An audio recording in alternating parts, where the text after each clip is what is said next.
to the Streamin' with Keegan interviews with your host, Keegan.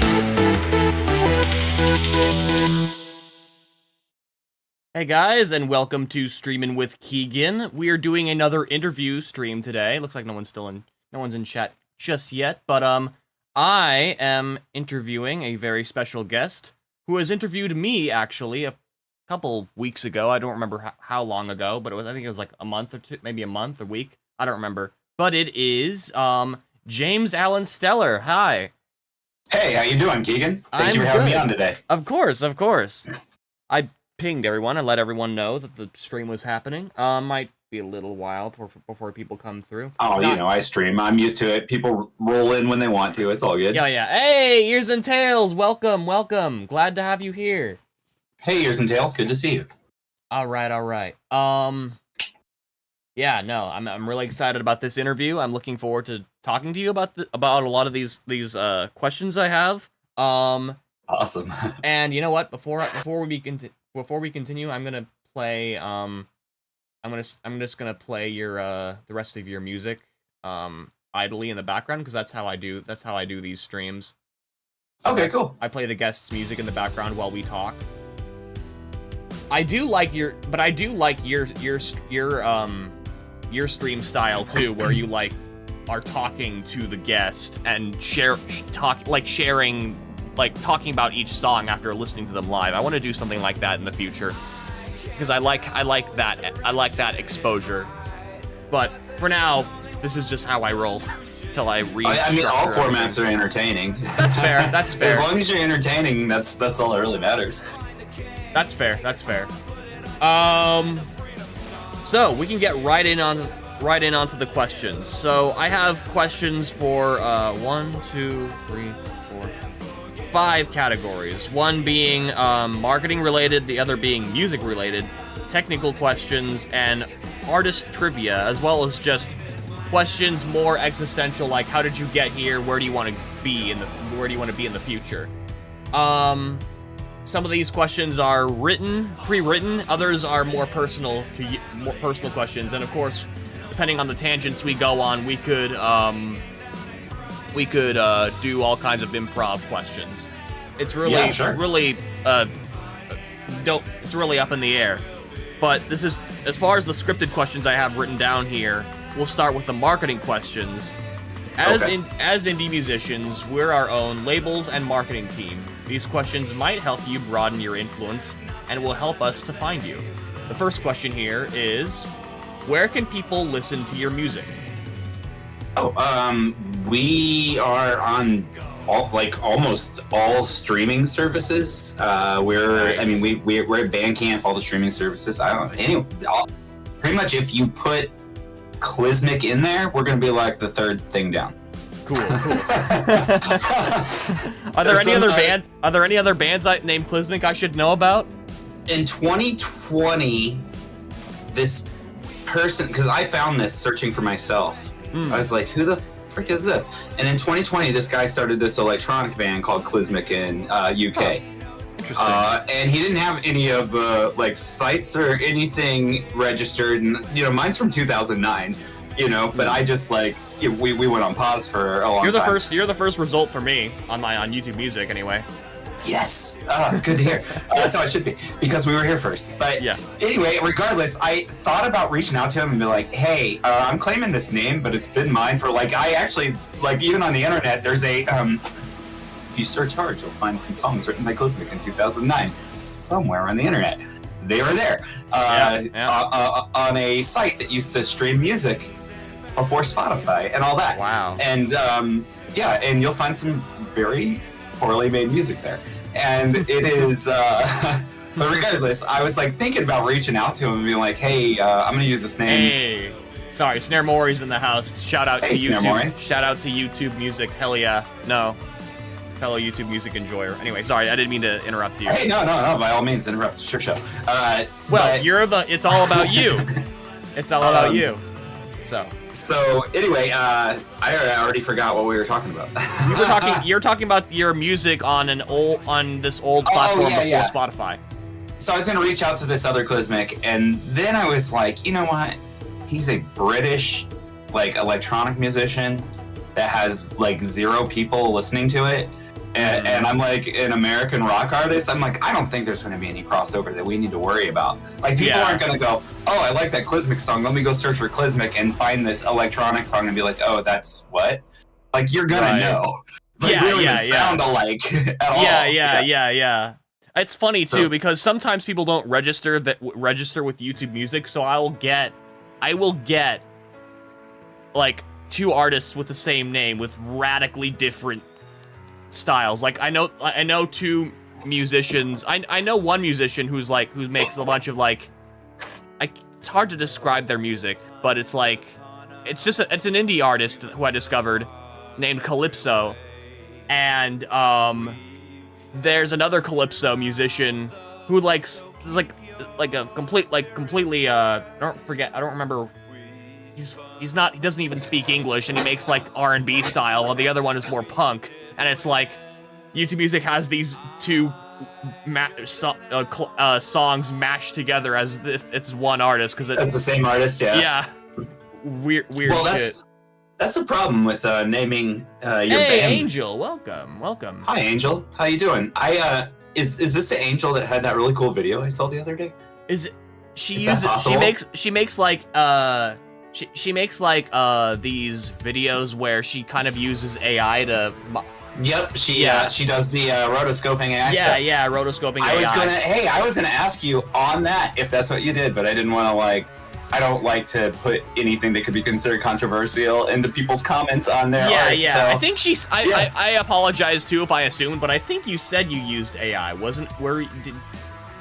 but I apologize if I assumed. I think regardless, I thought that was awesome. I do that with videos as well. Or I did. I'm onto a new thing, but I was doing that with AI and doing yours looked really awesome, but yeah, mine's flickery. But yeah, totally. That's super cool, Angel. If that is in fact you, I can't see chat, and I didn't bring it up. I got security cameras up. I'm watching for baby chickens to return, hoping to see some chickens return. Yes. I won't leave. Don't worry. I'll just get excited. Of course. Hey, I redid this song that we're listening to right now. Oh, really? Yeah, we're actually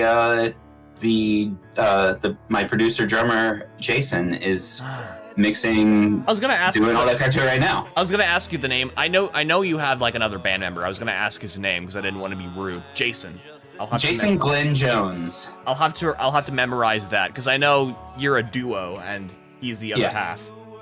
Yeah, he's the silent half. He's the one that doesn't really like he came on stream while I was on vacation, but he didn't talk much. He's not a talker. That's valid. I say that, but then we spent 90-something minutes on the phone talking about a football game. So he can talk, he doesn't want to talk to most people. That's fair. That's valid. A selective introvert. I get it. I'm one of those people too.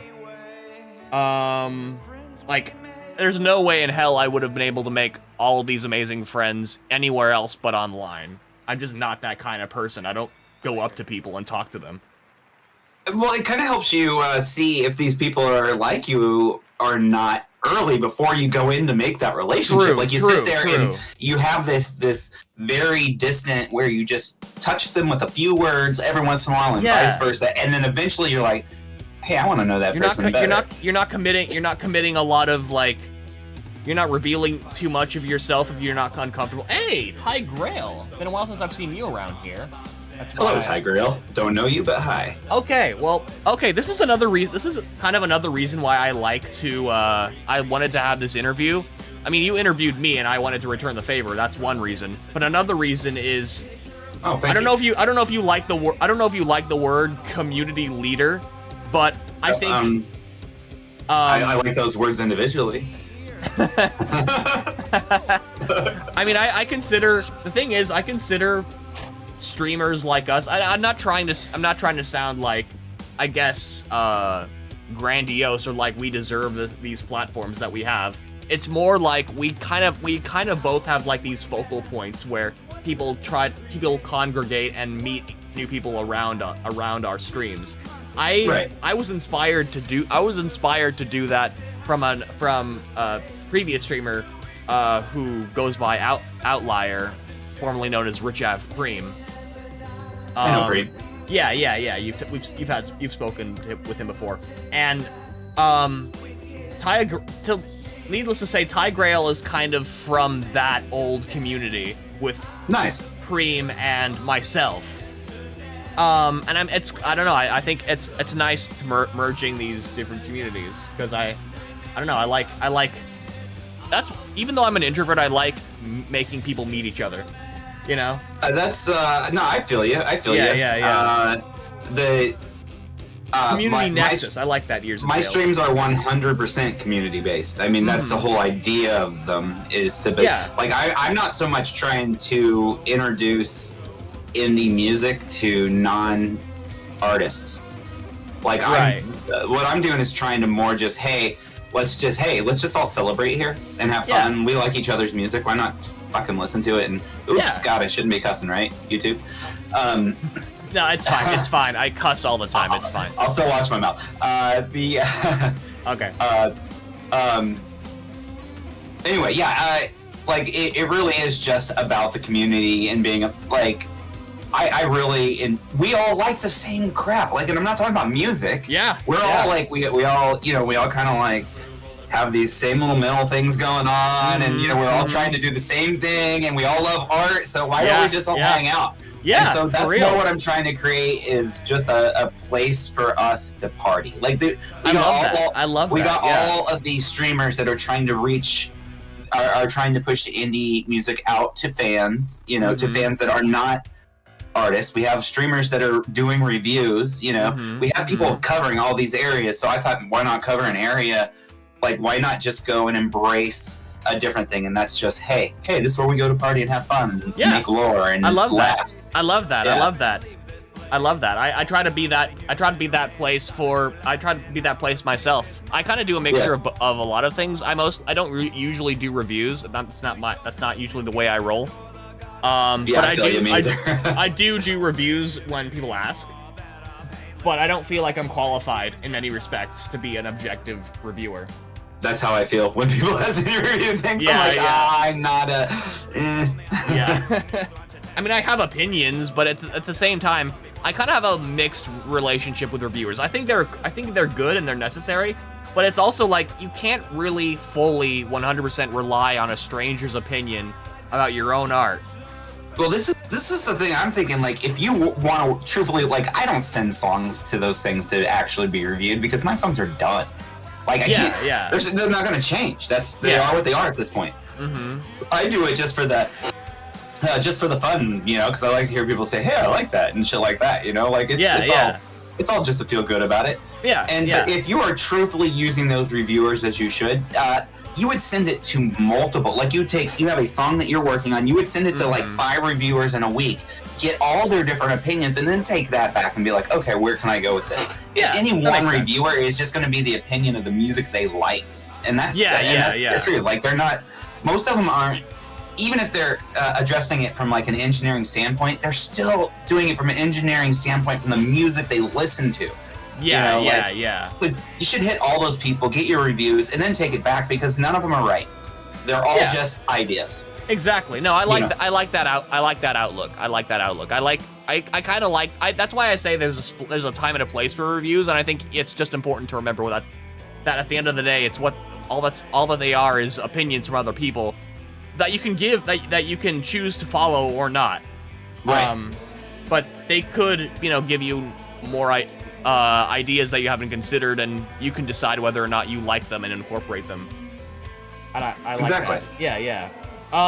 Let's go move on to the next question. When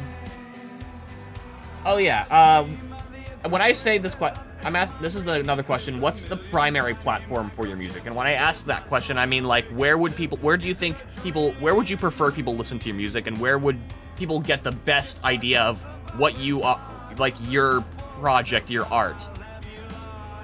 I guess. Okay, so if we're gonna go to the place where I most want people to listen, I don't care. We don't get that many listens. Fair enough. We don't get that many listens, so wherever you want, I don't care. That's fair. I guess maybe follow up on that. Maybe YouTube, since I'm kind of pushing like streaming to YouTube. Yeah, at this point, maybe give me some more YouTube activity.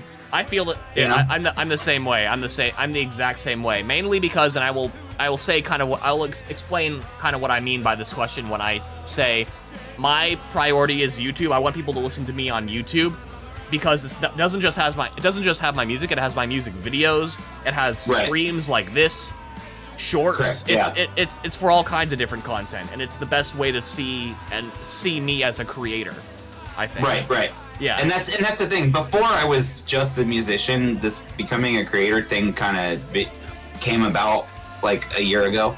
I was just like, hey, I'm gonna start creating shit all over the place, because I was like, I was thinking about why I create music, and I'm like, because it's fun. I'm like, well, so is all this other stuff. Why do I have to put out an album a year? Who cares? Yeah. And then I just started going like, I'm one of, like, I like to put time to art every night. Like or I don't like to. I do it because it is I'm bored video games. I'm bored of TV. I'm getting older. I've been watching TV and playing video games since I was a little kid. You know, and just and that's a long time. I mean, you're saying right when you're 25. I've been doing it, 40 years, more than 40 years playing video games and watching TV. Wow. Come on. Is it time wasted? Probably. But more importantly, everything's repeating. It's all real boring. I'm not ever surprised anymore. And so I was like, where am I surprised? Well, when I'm creating shit. So I've kind of just made it every night. And I was getting tired of making songs all the time, because I'm a musician, and I've put a lot of my life into writing music and learning to write music and all that crap. But I'm not gonna ever, in my opinion, I'm never gonna create, I'm never gonna be Pink Floyd or, anything like that. I put enough time into it at this point that my music's just gonna be my music.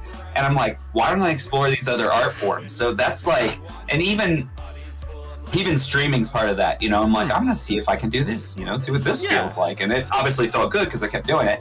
I did it once for a Bandcamp Friday for only the host, and then from there I was like, hey, I'm gonna do this every week. No, I remember that stream. I remember I remember joining your first test stream with the podium and everything. I was like, oh, this is different.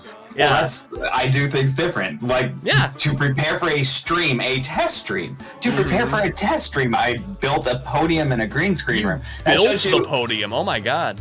Yeah. That shows you how I guess I built most of the green screen room for to shoot a video that I ended up deleting, and I left it up, and then I made it even bigger for this game show thing I had an idea for. Yeah, I built the podium. I built things that would. I wouldn't say I go 110%, but I am, anything I do, I'm obsessed. It's more of a psychological thing. If I'm doing it, I'm not, it's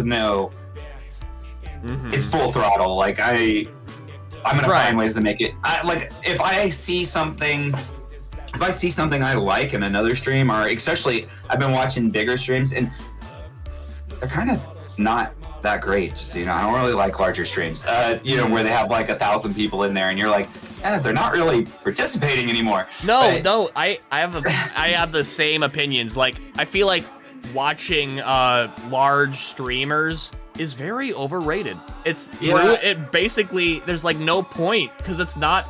At this point, you could just be watching a recorded VOD, and it would make no difference, because the only way they're just talking. Yeah, they're just talking and referring to you as an amalgamation chat. Yeah, like a fucking super organism. I like saying people's names. It's fun. I like saying them wrong. Yeah. But I like that. That's part of what makes it so great is the interactivity. I couldn't do it. I get that they're like, oh, we're making $1 million or whatever, but it doesn't. It's not fun anymore. I like that. Yeah, for sure. Yeah. So the next question. I don't even know if I answered the original question. I don't know if you did either, but I don't remember, and it's fine. I'm sure you did, and then it just kind of spiraled out into a tangent, which is I'm here for. I love that. Works. We'll take it. Means we're enjoying ourselves. Means we're having fun. I honestly prefer these long tangents than short answers where I'm like, okay, next question. And it's like, Well, it's, how do you feel about blah, blah, blah, blah? Blah. Okay, and so it's like, I'm like, you know, like the chemistry just isn't always there with certain people, you know? So I'm actually glad these tangents exist. It's cool. Well, this is why I also thought, hey, I think I like streaming, is because everybody seems to like it when I just start rambling, which is what my brain is doing if it's not coming out of my mouth, and it's kind of relieving. Right. So I'm like, I get to get up here for 2 hours a day, or 2 hours a week, and be like, okay. No, I feel you 100%. And they're cheering at the stupid shit come out of my mouth? Okay. I'll take it. Oh, I love that. No, I'm the same way. I'm the exact same way. The next question here is, and this is actually a question this is a scripted question, but I actually am curious about it. Do you perform live or ever plan to perform live in the future? I will not ever be performing live again.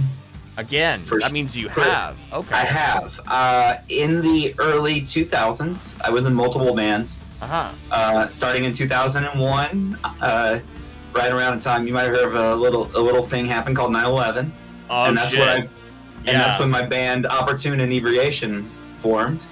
I mean, what a time to make punk, politically or conscious punk music, right? Yeah, and it was a punk band. You were correct. Yeah. No.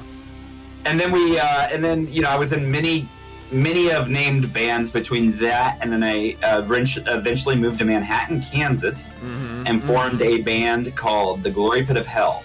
Ah, okay. And I was that band for a long time. We performed live we were constantly, the bar has since been torn down, but it was a place called PJ's. We played there a lot. We hosted 2 festivals. And called Aggie Fest, which they still do today. We hosted the first and second one, and they still do those today, 20 years later. Nice. It's way bigger now. We don't. They would never let us play it. Anyway, and then after that band broke up, when I moved back to Kansas City, Jonesy and I are like, Jonesy is like, hey, maybe we should form a band with no one else in it. Maybe that's the key to success.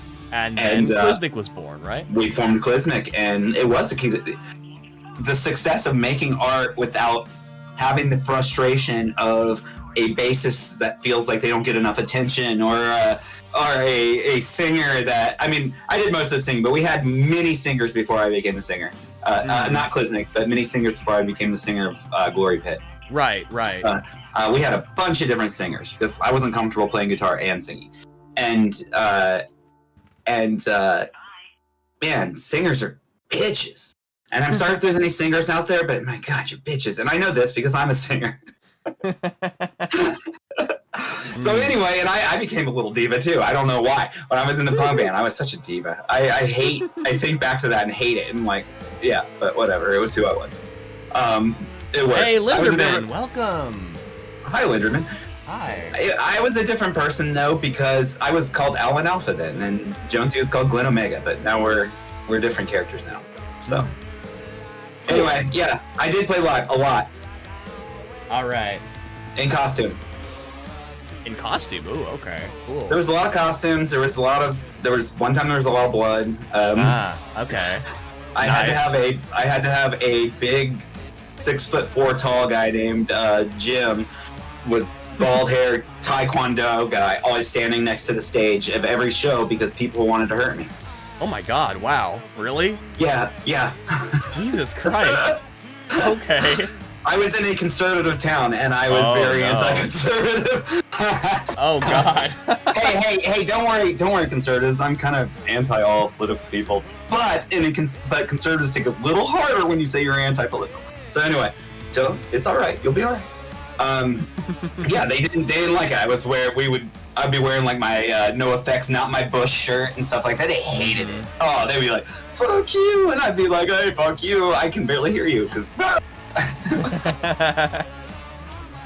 So, yeah. Why do that? Then it always blows my mind. Why are you coming then, right?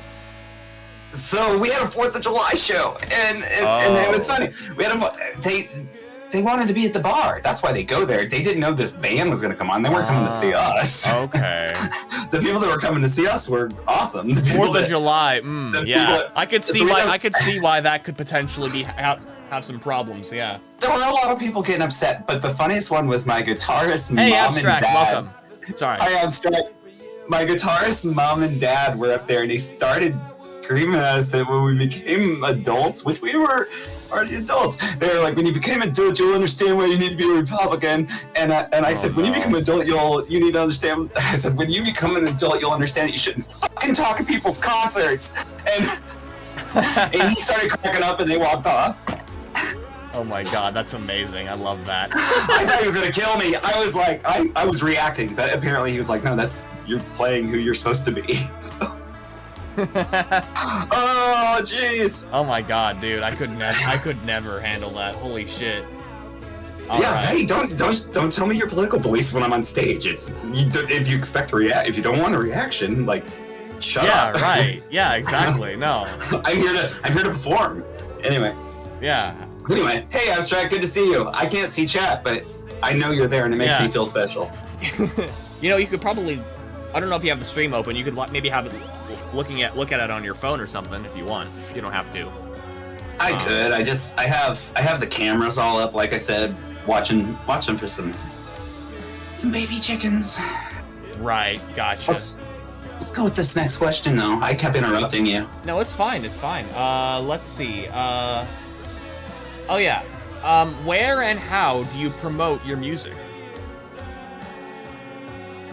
I don't really. I will. So basically, when I have a new song, I'll submit to streams just so all my friends hear it. Mm-hmm. And then after that, it's kind of like I don't really mention it again. That's fair. I kind of do the same thing. I do. Yeah. I go through the rounds of Instagram, Twitter, TikTok. Oh yeah, I put Facebook. The one post. Yeah. I'll make like a visualizer for it, and then after it's done, I'll be like, "Hey, it's out there." But after that, I never talk about it again. You know? Yeah. See, because I feel I probably should, because every old release is new to someone else, and I've heard that said multiple times. But I never think about it. My thought is, if I continually am creating art like I am, whether it be music or, videos or whatever, if someone likes something, they will probably go back and check out the rest. Yeah. Like, I'm not trying to become rich here, I just want, if someone's actually interested, I want to. Like, we have this person that started coming to our streams not too long ago, and that's probably the best promotion at this point. My streams are up a little because of that, of like my music, but well, we had this person that recently started following us on YouTube and comes all the shows on YouTube, named Robin.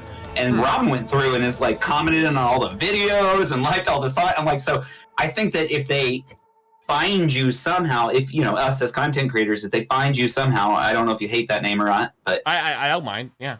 Yeah, if they find, a lot of people seem to be like musicians seem to be hate to be called content creators, but I'm like, hey, create fucking content. Anyway, yeah. That one thing can make them find the rest of your stuff. So I'm like, that's my promo now. Just like, I don't feel like I have to promote the old stuff. That's fine. That's valid, actually. Just so long as I'm always promoting one thing. You know what I'm saying? Like, if I'm promoting a song or a stream or something, I'm always promoting something. So yeah, I just can't handle I just can't handle more than one thing at a time. It just feels like, when would be an appropriate time to mention an old song that I made? Like, and I feel like I need an excuse to promote something old. That, and I don't necessarily care for a lot of my old stuff as much as I used to. So it's like, whatever. That's just you. I love my stuff. Hey, that's dope. I love that for you. I put every ounce of my heart into it, and it's like, I can tell. Like, even if I'm like, oh, I could have done that better, I can still tell that I did. So yeah, I can appreciate my art in that respect too, I should say. I don't hate my old stuff. It's more just like, logistically speaking, I'm like, oh, the mix was horrible. I could have done way better. Oh yeah, no, I feel you on that. Like which is why after we've got like 20 years experience now in mixing. Like I can really tell the difference in our music over the past 20 years. Yeah. Oh yeah. Anyway, let's see. Box. Yeah, I made sure to add these to the queue, even though they aren't technically registered with your artist. But I mean, I'm on this. Yes, you are on this, so am I. Because this is Yumi and Abstract. Yeah. I made sure to include Clysmic X Abstract. Nice. I will have questions about these songs later in this list of questions, but they're not yet. Alright, cool. Let's see. Where are we? Okay, this is the next question. How did you come up with your name and logo? Less so your logo, more your name. I don't know if you have a distinct logo, but you do. We don't have a distinct logo. We have multiple. Yeah. So, the name Jason and I love coming. This one was actually Jason came up with it. And it was almost always in the like 20 bands we were in. I named 19 of them, but he named our most popular one, Clysmic. So he was just like, "Hey, we're just sitting there, and we were probably smoking or something." And he was just like, and he said, "Hey, what about just the end of, like cataclysmic, but Clysmic? Like Clysmic?" And I was like, okay, let me look the word up and let me look and see if there's any other bands named that. And I looked the word up and it said to clean spiritually, and I'm like, holy shit, that's a perfect name. we just became it. Like it was just kind of a weird thing. It was out of the blue, too. It wasn't like, I don't even think we were naming the band at that point. We could have just been watching TV, but yeah. We had been thinking for a long time of a new name because Glory Pit of Hell was a pretty popular name. Yeah. And that was our punk project. And that one, like, people really dug that. And that name, like, if you, like, it was just, no one else was named that. It was a good name. Right. Yeah. It was a silly name, and it wasn't like taken for sure. And, yeah, I mean, I was, when you said Clysmic, I was like, okay, yeah, cataclysmic. I totally, yeah. Yeah, but it means spiritual declines, and we thought that is all of our music is pretty much boils down to mental health, like dealing with life, with your different mental things. Like every single one of our songs pretty much comes back to that. That's so cool. I didn't even know it meant that. That's awesome. Yeah, it's just the sadder it sounds, the more likely it is. A lot of it's about dealing with like depression and stuff like that, depression, anxiety, stuff like that. Right. Yeah. I just don't like talking about those things directly because there's enough songs talking about it directly, so that's where all the lore comes from. We're like, hey, let's make it stories. You can get it there. Yeah, and I like that. I am going to ask you about your lore, but that again is later down the. Hey, that's fine, man. Let's see. This is a question I have, and you kind of answered that, but I'm gonna ask it like I don't know anything about it. Okay. Do you have or intend to have merch? We do have merch at our website, and then we also have merch. So I'm trying to move stuff over to Printify, and so we have stream merch there, and everything there was 100% created by me. That's why it's all there.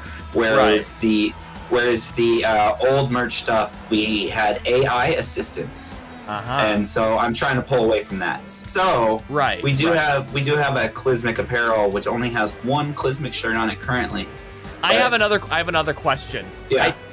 Is that the type of merch you're talking about? It's related to rubber. It's related to merch. Do you sell rubber ducks? And if so, and if not, you should. Oh my God, those are at Printify, aren't they?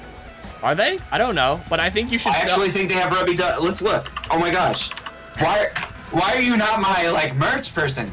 That's a great idea. I'm pretty sure they have rubber ducks. Like those rubber ducks with mohawks, for example. That's genius. Yeah. Oh my God. I mean, we gotta. your whole. I mean, you have like rubber duck emotes, you know. Look. Okay, look. I'm not like. There's too many things to think about. I don't even consider stuff like that. Like, people come up with stuff and they're like, you should have a banner at the bottom of your screen, and I'm like. And then I see it in a different show, and I'm like, oh, that's what they mean. Like, I just don't even think about this stuff. No, yeah. I'm glad I told you about it then. You're making me look at the catalog because I could have sworn I saw ducks, and I don't even know I didn't think of that. I've been sitting on that one for a while.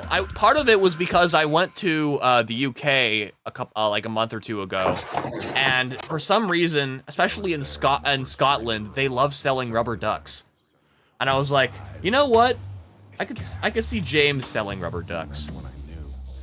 All right, let's see. I typed duck in here. It doesn't look like they. Maybe it's a different site I sold it on. Jeez. Yeah, it's hockey pucks, but no rubber ducks. Interesting. All right, well that's just a printify. I'm sure they'll. This is a great idea. Cool. Yeah. I mean, I totally can see a line of Mohawk ducks, you know, like that. Oh yeah. Yeah. For sure. Yeah. Let's see here. Oh, Abstract says this is the only song my wife has downloaded on her phone. Is this? You mean Artificial Breath? Are you serious? You mean Artificial Breath, Abstract? I don't remember. Your wife downloaded this? I don't know which one you. I don't know which song you were talking about. I don't know when you sent this. I was kind of distracted. Is it Artificial Breath? Or the song before, which I don't remember what it was. Yeah, I could check the queue.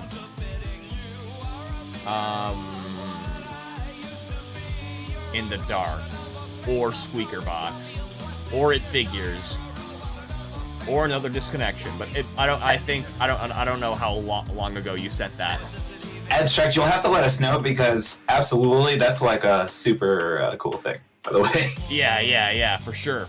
I love it when people's wives download one song into their phone and it's mine. That's amazing. Squeaker Box. Okay, that makes sense. That makes sense. Yeah. That song's great. And she came up with the idea, so it makes sense why she would download that one. And that's not as cool as a compliment because she did it for you, most likely. So anyway. She did? She came up with the idea? Yeah. Ah. That's why she downloaded it. It has nothing to do with it. We're not that cool. All right. Let's see. Okay, here's another question. Do you have a centralized place to link all things you? Yes, I do. Clysmicband.com. Hell yeah, you could check that out on the website that I have linked as a QR code right over there. Right under. Yeah, our site is cool, and it's. I mean, in my opinion, it's cool, and it's only getting better. It has all of our songs, all the lyrics there, tons of art and photography and crap, and it's also got show information for all our streams and links to all our playlists for those streams, and links to the merch that you probably don't want to buy. We'll update that soon. Links to all our socials, which are crazy across every social platform there is. Yeah. It's all there. Clysmicband.com. Looking forward to the rubber ducks. In the future. We'll get there. I have to. I'm pretty much going nonstop every day right now. This is my whole life. What we've been doing here, what we've been building here with these streams is kind of taken up my whole life. So that's fair. That's fair. Okay, this is the last marketing related question. Alrighty. And this is kind of a question. This is kind of something I think I more or less know through Abstract, but I'm gonna again ask it like I don't know. What's your relationship with Only the Label, and how does he help you? Only the host, or Only the host? I guess he has a label, and he's Only the host. I guess. But they are separate things. My relationship is with Only the host, and how does he help me? Yeah, and how does he help me? Oh my. I guess he moderates. I mean, I got him and Doc Griffin, as you know, as moderators, but Only the Host also, he does most of my graphics. Not except for the ones where I just impromptu do stuff and put it up in the background. But he does most of my graphics, and he's replacing the ones that I've done in the past when I first started the stream. So if it's a boring graphic, it's probably me. If it's awesome, it's him. And so he does all of my promos. So you'll see like all the promos we share weekly for Indie Boom Shockwave, Engagement Harvest, and each week's James Does What He Wants. He makes all those promos. For Indie Scavenger Hunt, which is coming back on October 30th. We're doing it October 30th. I will be in costume. We're doing Indie Scavenger Hunt. It's going to be start being a feature at the last Engagement Harvest each month. You heard it first. He does all the... Yeah, you just heard it here first because that's the first place we've said it. Is it? Or I didn't... I was just saying No, absolutely. This is the first we said it. Okay, cool. We got everything finalized earlier today. Nice. But anyway, he does all the graphics for that, and there's tons of graphics and animation in that. So you'll see him and him and Mario and Doc Griffin also run the Discord. Mario Marino run the Discord. So, but all of those relationships come from Only the Host. Right. Like knowing him got to know them. So that's his part in this. That's so cool. So cool. And of course, he's also a co-host on Indie Boom Shockwave. No, that's awesome. I guess I wasn't sure really if it was like only the label or only the host or what the difference was. Yeah.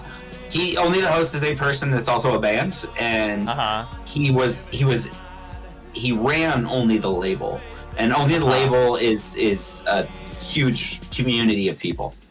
Gotcha. Yeah. All right. Cool. Let's see. Now for the music questions. Music. How would you describe the kind of music you create? Crazy. I don't ever set out to make a song in a genre. Like I sit there and I don't know what it's gonna be. I just kind of tool around with stuff. I've written songs in like almost every genre there is. I've continue to learn music theory for like a good 20 years. Right. I mean, just all of it. Just all of it. I really try to. I try to learn it all, and that means I can do anything with the music. So I just kind of try to get weird with it. If it starts to sound too conventional to me, I'm gonna scrap it. Like I'm just gonna be like, I'm like, okay, I've heard this song 6 times in the past week by a different indie artist or something. If it gets too conventional, I'm not gonna do it. And that almost was this in the indie scene. This indie scene is very unique. I've been part of other indie music scenes where I'm like, okay, you sound like just like whoever's famous right now. But no, yeah. That's why I'm so deep into this scene, is because of the uniqueness in it. But it's just I try. I mean, I intentionally try to stray from making stuff that sounds normal. But I also try not to go too far into the crazy, or only do it every once in a while within the song that it becomes unlistenable. So it's kind of like a walk the line thing. I try to keep it interesting for someone that has a brain like mine, which is, if you're not constantly doing stuff with your music, if it gets boring, I'm gonna stop listening. Like I'm gonna pay attention to something else. And that's the thing. I try to make stuff that you'll pay attention to. Right. Yeah, I like that. That's a good. Not great background music. I mean, on the contrary, we're using it as background music right now. But yeah. I just say my voice comes through a lot and kind of yells at stuff out at you. Like occasionally, the reason I feel like it's not good background music is because I feel like it comes on too distracting at times. Like I'll throw in a just chaos guitar solo, or I'll just start yelling about something, and there's intentional inconsistencies in the sound. Like we're trying to wake you up, or like the song that's playing right now. There's no 2-second pause in it, and it hits with the first hardest beat right from the beginning. Like and it comes off of a soft song, and we're doing it on purpose because we want, boom, wake up. Yeah. I like this that. Isn't over. Yeah. Abstract says, speaking in non-conventional, I'm about to make Abstract Noise 7. Yeah. Okay. Let's go. I'm I into can't wait it. to hear that. I like Abstract Noise 6. It's on my playlist. Let's see here. What?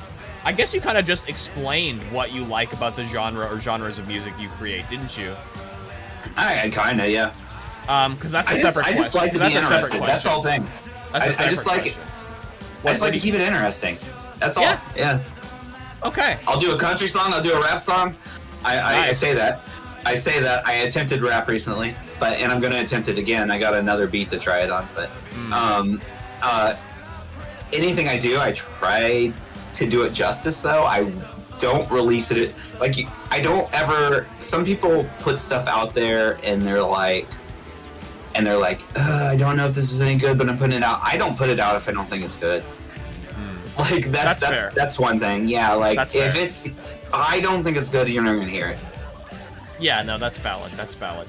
I have always been interested in fucking around with people's expectations about the music I create, for sure. Oh, yeah. I still think I'm pretty consistent, but like I am trying to learn. I want to learn like a physical instrument and go like completely acoustic at at a random point, you know? Like I'm very known for digital electronic music, and I just think it'd be really cool and funny if I just like randomly made an album that sounded radically different. I mean, that would be awesome. I mean, you're a fan of Ween. They do that all the time, you know? Yeah, that's the band that sculpted me. I mean, yeah. They taught me that every song they make, I should divert my musical expectations, and that is what I am trying to achieve right there. I want every time you hear one of my songs to be like, what am I getting? Exactly. Yeah, I like that.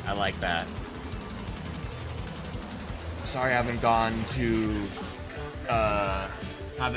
streams lately, Abstract says. Yeah, I know, Abstract. I know. I miss you. We missed you. We both miss you. Let's see. This is another question. What song or collection of songs are you most proud of and feel like reflect you the best?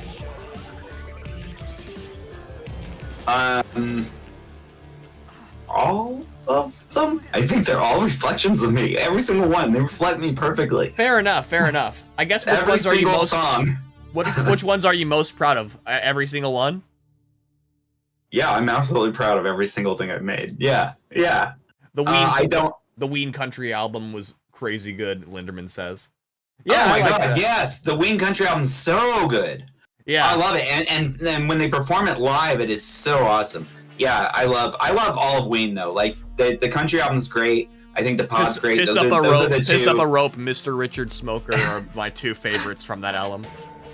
Piss Up a Rope is amazing, and they do that at every concert.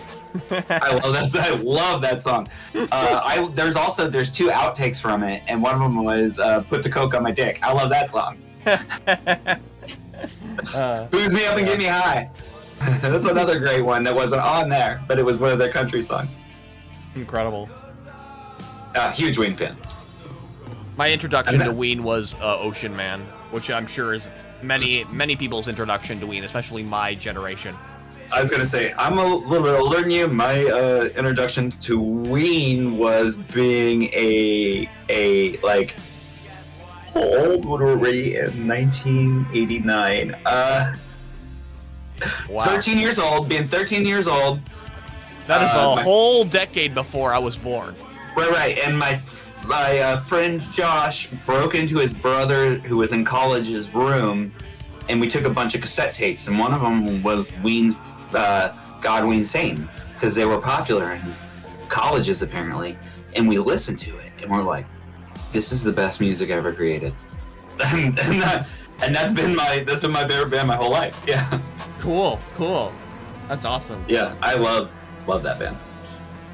All right. I went and saw him 2 years ago. Hell yeah.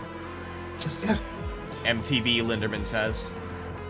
Say that one more time. MTV Linderman says. What about MTV? MTV was cool. It's not anymore.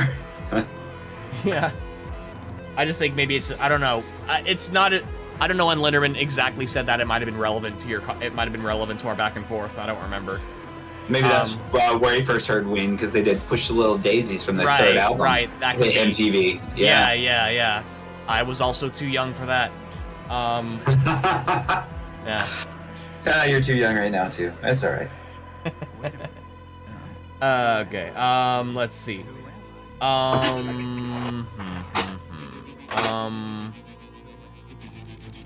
What message? Oh, this is a good one. I think you touched on this too, as well. What message are you trying to convey with your music?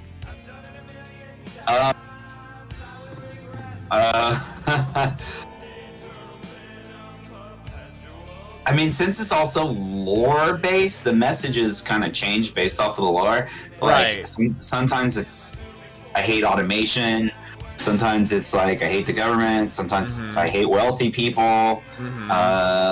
Sometimes it's like, yeah, I don't know. It's all over the place. But I guess my message, my main message would probably be freedom and individuality. Yeah, I like that. Don't sell out to these groups that want to control you. No, I love that. Be a human. 1984, shit like that. Like. Oh yeah, 1984. Yeah, for sure. Yeah, like, I mean, all of these. I'm really heavily. I mean, I grew up with like tons of sci-fi tropes and horror tropes, and I love that. I was going through the punk scene too musically. There was Ween, but there was also that punk scene. It really inspired me. Right. And the things they said. So a lot of my, at least lyrically, what I'm saying is, don't trust anybody that wants to control you, and that's a lot of people. That true. No, I like that a lot. Someone saying do this, think about it and do something else. Yeah. I like that. Anti-authoritarian. Yeah. Let's see. It's a flavor of the day on what I dislike. Right. Let's see. Okay. That was that question. Oops. Except for intermission, because it's about how much I love my wife. But. Oh yeah, that's awesome. Because I get obsessed with art and she still loves me. Yeah, I like that. This is one I wrote down specifically for you, and this is where I said I was gonna get to this question, and here it is. How did Abs Quack Noise come to be? Quack Noise. Abs Quack or Ab Quack. There's no S. Okay, my bad. Ab Quack Noise. How did Ab Quack Noise come to be? So I jokingly on Twitter one time, or X or whatever you call it, I jokingly said something along the lines of like how people are being like a this type of beat, and just like randomly saying stuff. And I said a cute little duck sitting by a pond beat or something like that, right? And then Abstract's like, I could do that, and and then I was like, oh. Okay, I was like, and then we discussed doing that song together, and then he made that whole beat. Like the Clysmic of it was mixed and mastered by Jonesy, but he didn't really do much. He added a couple ghost beats and stuff to make it sound, the drums hit a little bit harder, and of course did all the production stuff to our vocals and stuff. But that was 100%. There's no music from me or Jonesy in there. It's 100% Abstract. So he decided to go make this experimental duck beat, and that's what happened. And I kind of remember Abstract showing me like this song where it's like, check out this song where it's like all ducks or something. I don't remember what he said, but he sent it in Discord. I was like, oh, okay. What compelled you to make this? You didn't think it was going to turn out like it did, huh? I didn't. I wasn't sure what to expect yet. Well, that's the. I like to think that's what you get when you work with me.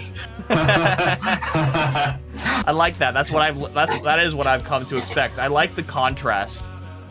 between like these adorable animal songs and like of course all this punk, heavy, dark shit. It kind of highlights the nuance of your character, I think. Oh yeah. Yeah. The reason you've heard so much of the dark music is we're not done with the brighter stuff yet. It's like we have a board of so much music, and it's like, but the dark songs have to come first because they were already written and done, you know? Yeah. Let's see here. I always lose my spot. Okay, here it is. I guess this is a perfect lead-in. What new genres have you considered trying out, if any? I guess you've mentioned a few. Like rap? Hip-hop rap's kind of the one I'm into right now. I did a open verse on a Doc song a couple weeks ago that I dig, and it made me feel like I could probably do it a little better, so I am working on a couple hip-hop songs. Okay, cool. One is called No Humanity. And it's a diss track to manatees. Oh, okay. And it features Bugs Nasty, Doc, and D-Money. Oh, I'm so excited for this diss track. I was waiting for a manatee diss track. And then I got a beat from Westy that I won on Spin It Up, and I think I'm gonna try to rap on it. So that's the two. Let's go. Yeah. That's awesome. That's awesome. Yeah. I can't wait to hear that. So we'll see. But I've already attempted it, and my first attempt at it, I went ahead and posted it because I liked it. So I think that I will make a real go at it and see how this sounds. Hell yeah. So that's the big ones right now. That and maybe I've never made I've made electronic songs, but they suck. Because I never spend much time on the beat part, and the beat really needs to be good. And I'm not a beat thinker, so I was also thinking about doing an electronic song. But it will take a long time because I really got to focus on a beat, and it's not my thing. I'm not a beat guy. Yeah. I mean, I'm more than happy to collaborate with you on an electronic song. Okay, well, as far as with you, I gotta get this guitar line recorded for the punkish thing that you and me and T-Bird are doing. True. So I re-practiced the guitar line this weekend, so hopefully I can actually record it. Hell yeah, I'm looking forward to that one. Okay, that's a 4. Curb your expectations. Okay, fair. Just a reminder, is that a 4/4? 4/4? The one that I'm working on? Yeah. Yeah. It's in 4/4. Cool. It's going to be straight up like, because we were talking about like electronic / punk shit. Right. It was going to be like a mix. Yeah. And it was being based out of this guitar line. And once I get this guitar line, I don't have anything against 3/4, but usually I like to make fast-paced music, and whenever I make a 3/4 turn into more of like I guess you could say like a 5/6, it starts to become like yo ho ho piratey sounding, I guess. Yeah, that's sometimes I don't always hear it. I make a lot of music in 6/8, I love 6/8. I don't hear the piratey thing unless I'm singing piratey. Like this song's in 6/8. 6/8, yeah. Yeah. But I don't. I like it suits how I sing. That's valid. Yeah, like I know a lot of people have trouble. Not a lot of people, but I know a lot of people that I've met have trouble flowing in 6/8. But I kind of just roll in it. You know, this is how I sing. I think 4/4. I can sing in 4/4. I don't enjoy singing in 4/4 as much. Interesting. So, cool. and that rap song that I tested out myself on was a 6/8 rap song. Interesting. Yeah. So I was like, yeah, this is the one. Cool. All right. Let's see. I didn't notice it until I was like working with Find the King Go, and I was like, oh, this is 6/8, isn't it? And I was like, okay, I could work with this. I tried to speed it up a little bit, and I was like, I could hear the like, I don't know. For some reason, I was thinking the first thing that came into my mind was like pirate music. I don't know. Like it's because it's all in 3, 4, and 6, 8. That's why all the pirate music, all those shanties seem to be in 3, 4, and 6, 8. Exactly. That's like my first thought. Also, most, in my opinion, most of the best like love songs and most of the best sad songs are in 6, 8. So that's kind of why that's my. I agree. Yeah. I'm a bigger fan of 3, 4 than I am of 6, 8. But yeah. There's no. I've been in music theory forever, and I still say there's no real difference. But I mean, whatever. Same here. But like my rule of thumb is 3, 4 is slower than 6, 8, and I like 3, 4. I like that time signature at a slower pace. But I do make 6, 8 songs. I have a few 6, 8 songs I can share with you if you want, if you're interested. Yeah. You should. 6, 8 songs are my favorite. I mean, that's you'll find that both songs I listen to and create 6, 8 tend to be some of my 6, 8 songs are fast, so I'm a hypocrite too. Yeah. It usually helps when they sound nothing like sea shanties in other respects. Yeah, I try to not make them sound like that, but the nature of my voice sometimes it just goes that way. Yeah. My voice eventually just starts sounding like a pirate if I'm singing too hard. That's fair. Okay. Let's see. Oh, here's another one. This is me asking about your lore. Tell me a little bit more about your lore. I'd like to know. Which lore? There's so much of it. I mean, is it like I could ask? It's album based, and then there's show based lore. Which one do you want to know about? I mean, I guess what I want to know is like, so with my lore, there's usually there's basically like a centralized universe or two centralized universes. There's like the Demon Dish universe where everything is about that universe. Then there's also I got you.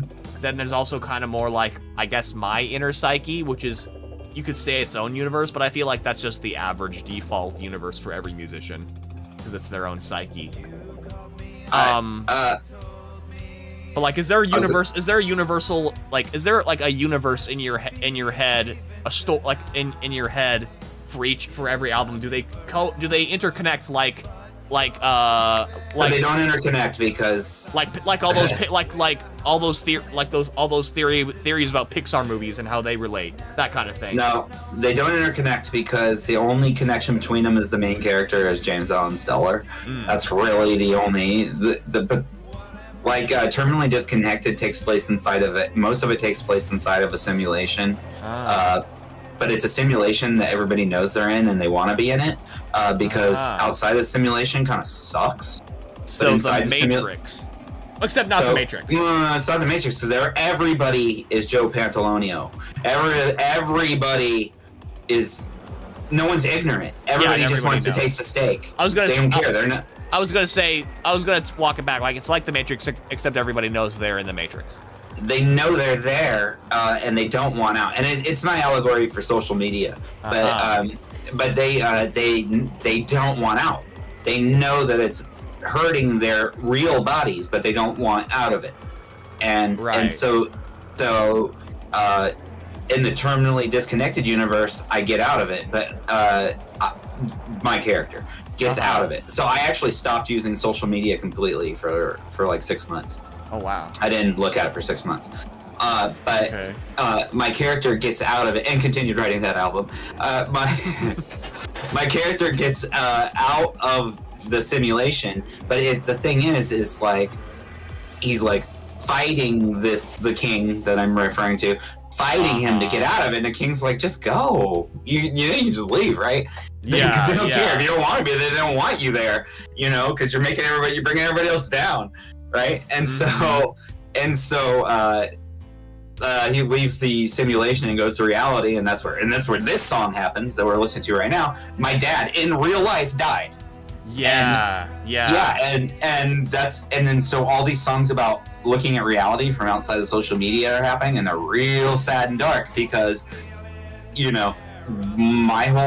everything that was good seemed to be social media, which was fucking weird.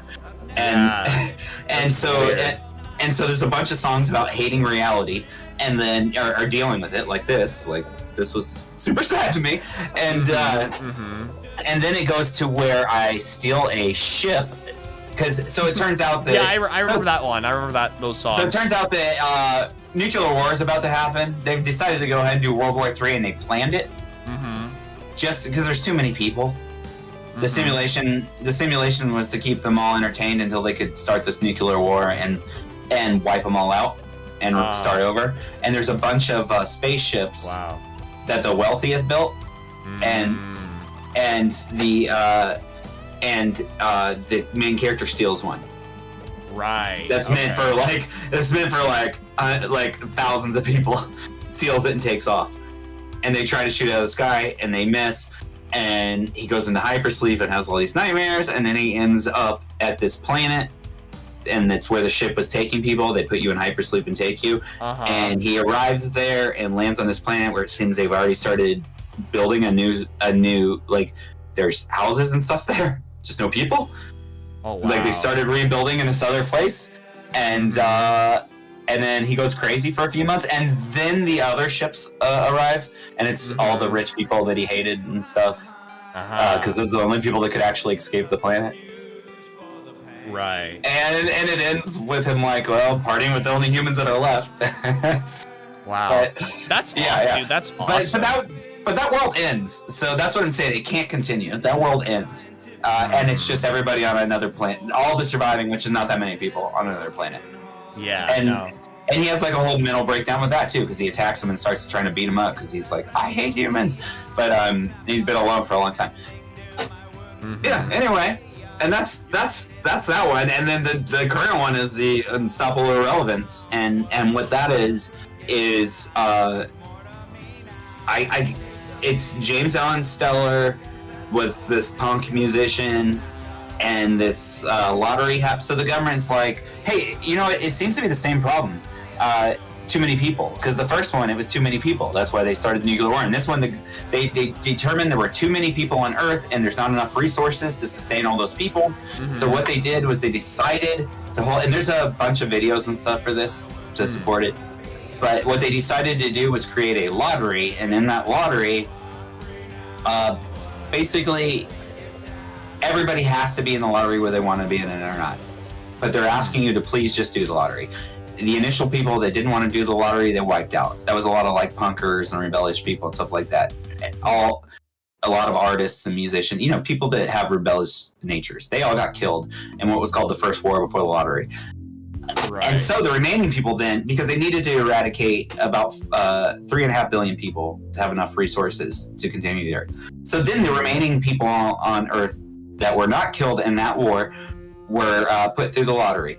And by the end, they killed just over 4 billion people. But the reason people were willing to do the lottery is because everybody that was not killed in the lottery would never have to work again. Dude. Because they created automatons that would do all the work. And have you considered being a writer too? Holy shit! I do write. But, cool. This That's is awesome. Writing. This is writing. That's fair.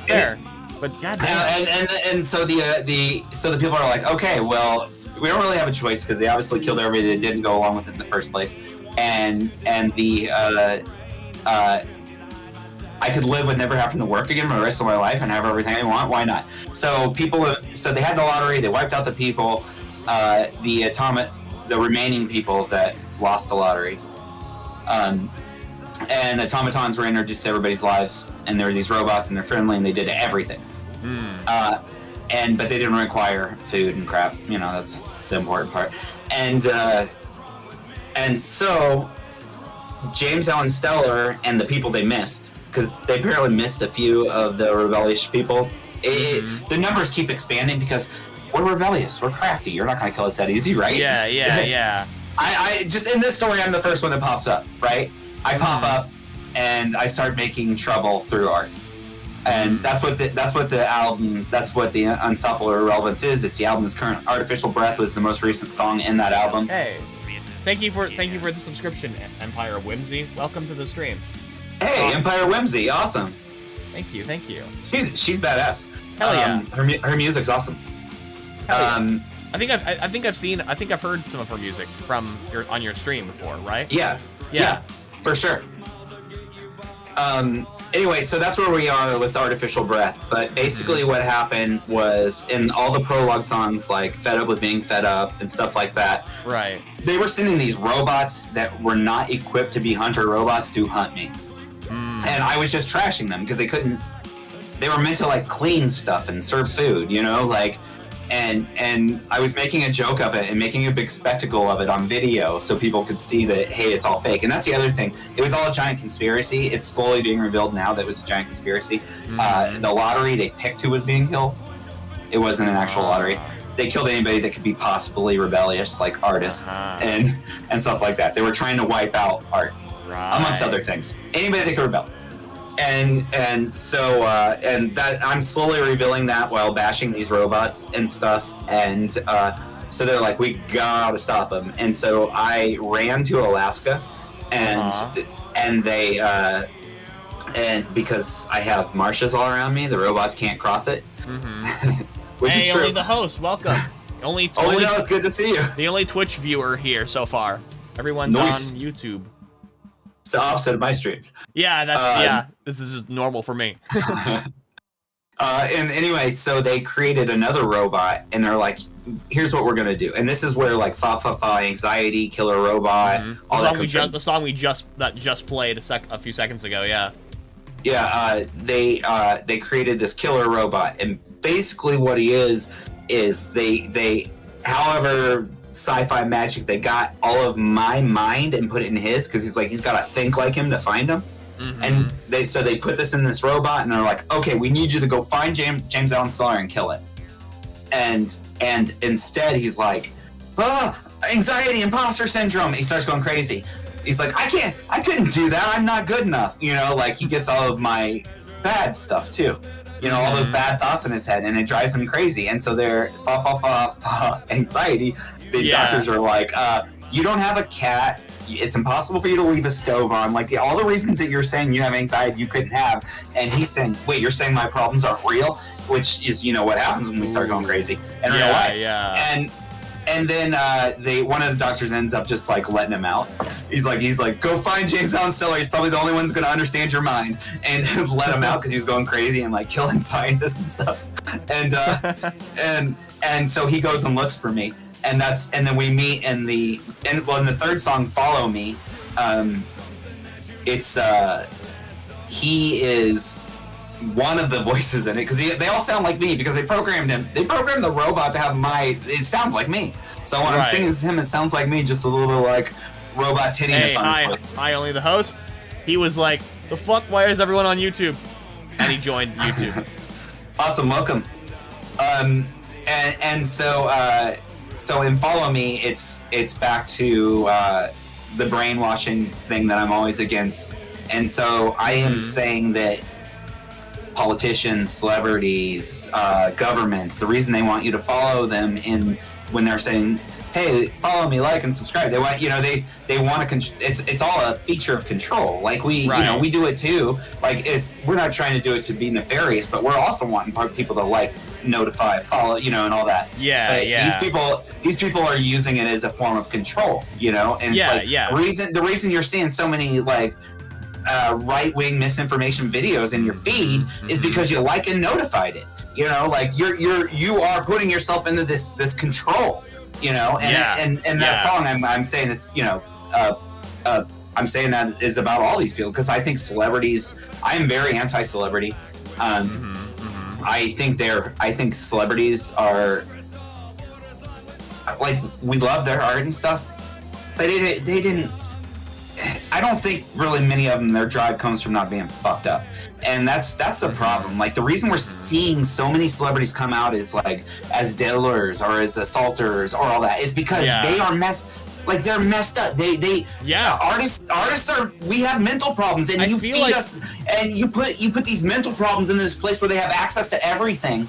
They're gonna fucking do crazy stuff. No, dude, I 100% agree with you. I feel like people ascribe morality to popularity when there's no connection at all. Right, none.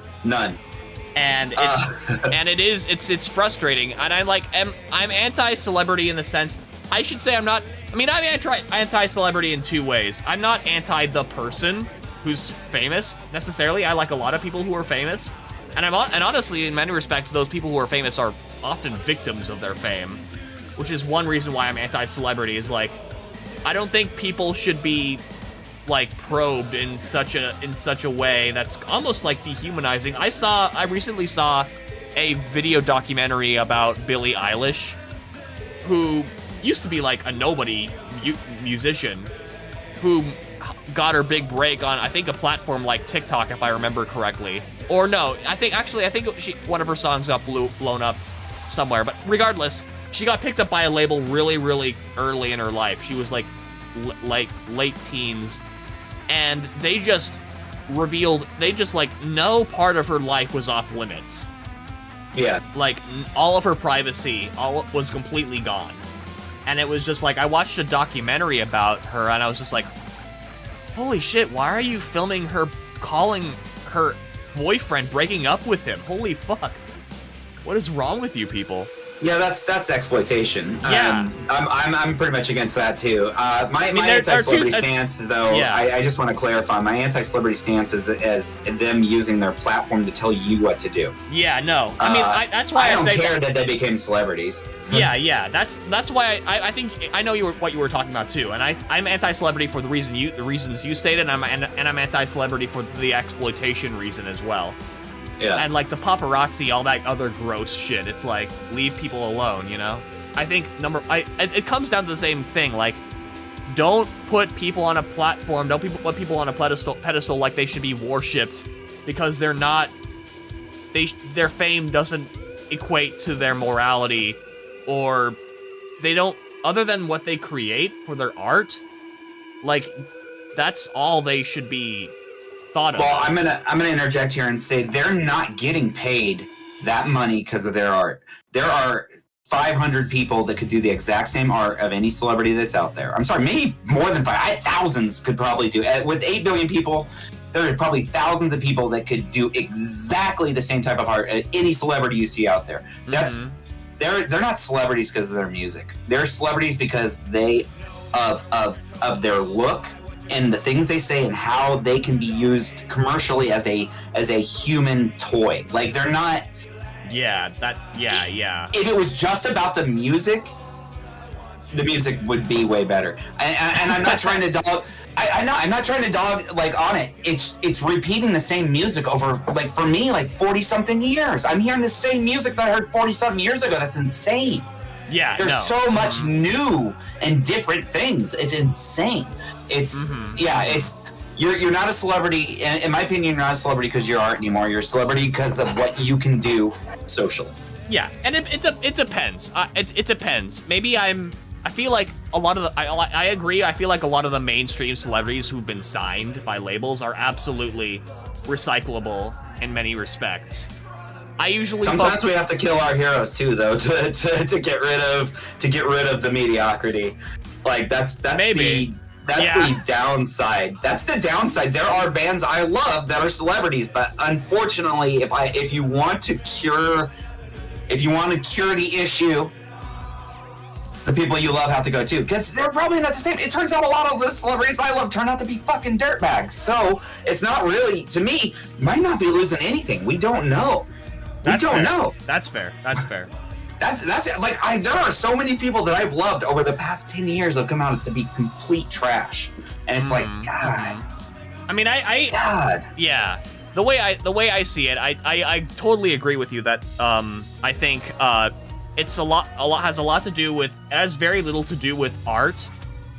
I mean, that's a factor, but it's probably a very small factor. It has a lot to do with circumstance and just privilege and where you came from in life. I doubt there's an artist you can point out to me that I couldn't find someone, or even do it myself, a song similar.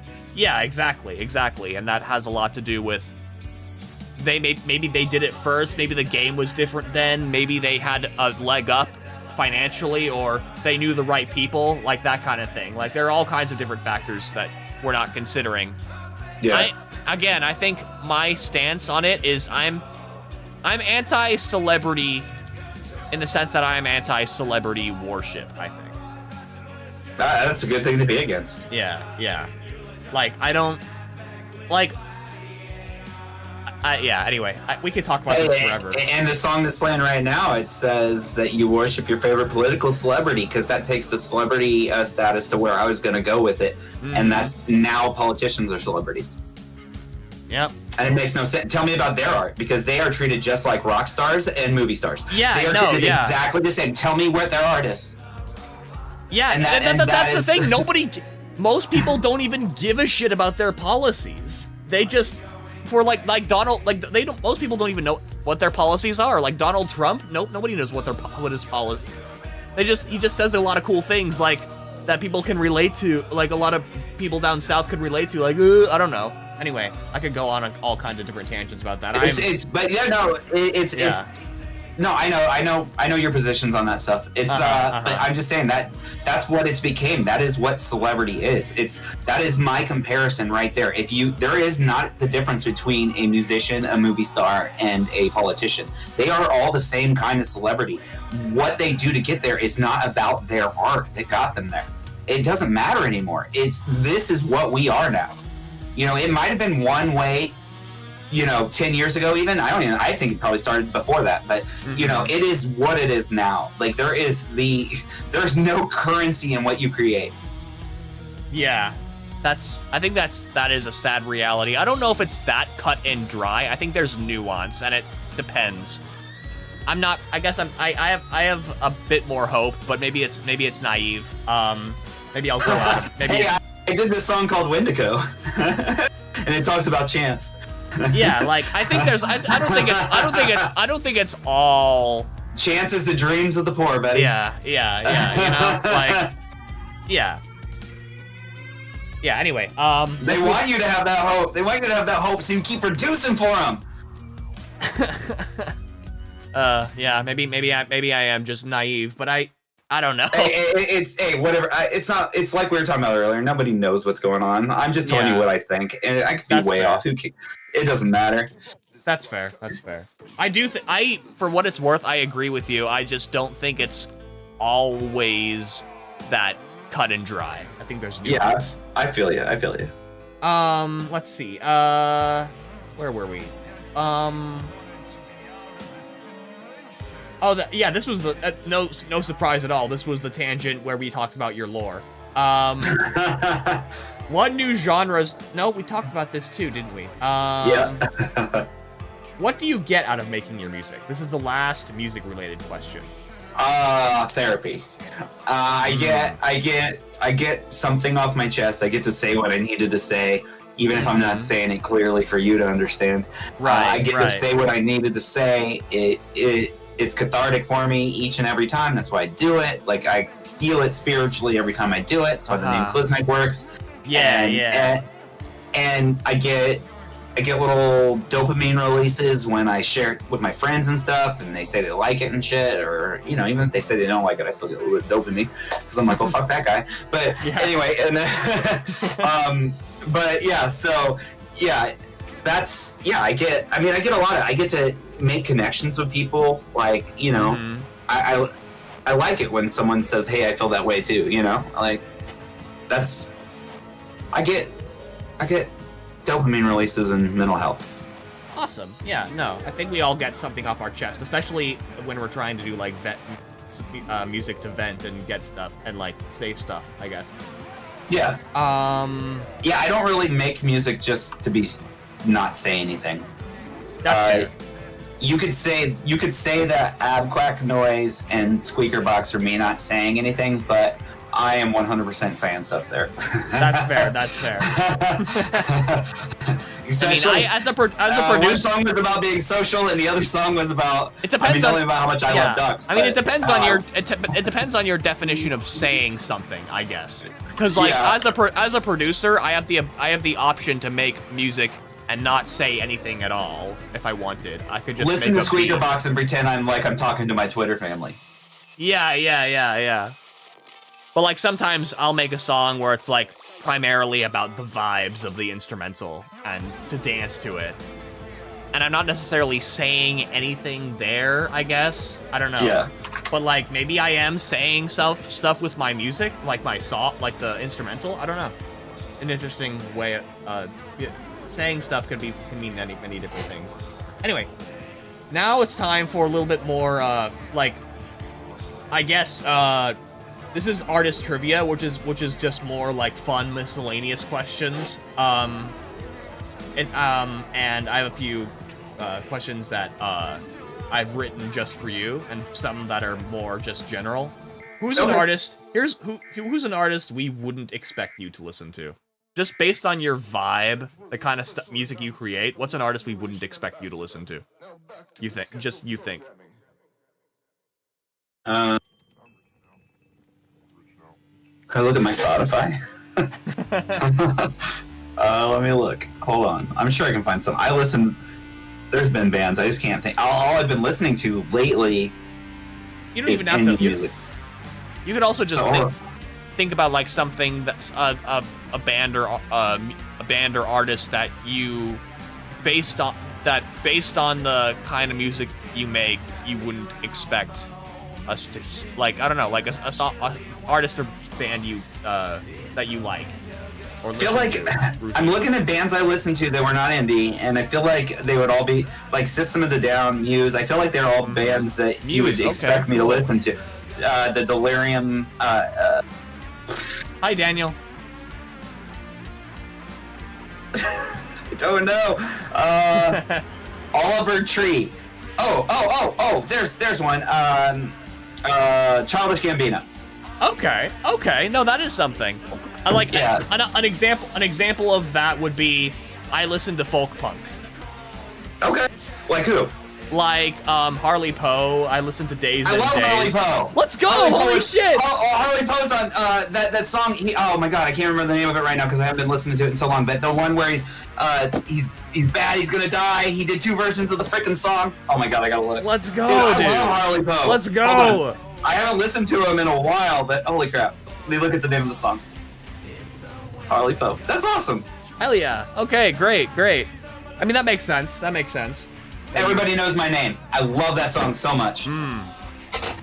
My first Harley Poe song I listened to was Eat Shit and Die. Nice. Yeah. Dude, that's cool. That's cool. Yeah. Oh man. Yeah. I there's something about folk punk that I enjoy listening to. It's just I describe it as like angry bard music, where it's just like I imagine it's someone in the woods just like screaming while playing a guitar and just venting their emotions out. I wanted to make music like that, but I can't play guitar. Oh, well, maybe we should do something. Yeah, that'd be sick. I mean, I can play guitar like him. Or like his band. Yeah. Like acoustic, like acoustic but punk, you know? I had to text my mom that she scored. She texted me. Yeah. I mean, I can certainly make my voice sound obnoxious.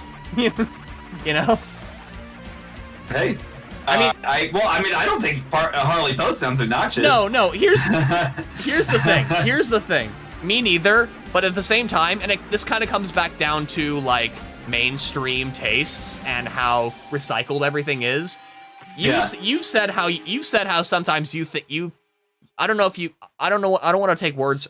I don't want to put words in your mouth. But you've said before, I think, in Uggy's stream, where you feel like either you think this or people have said this about your voice being annoying or something. I don't know if that's. Oh yeah. I've had annoying.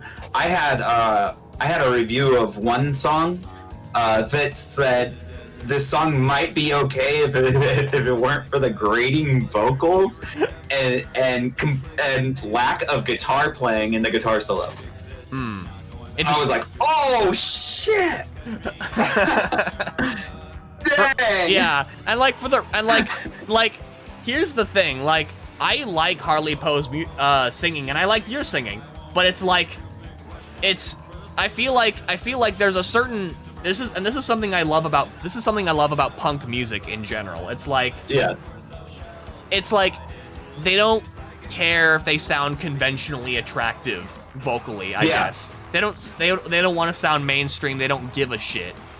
and that's kind of like I kind of like that about punk music, and I can kind of.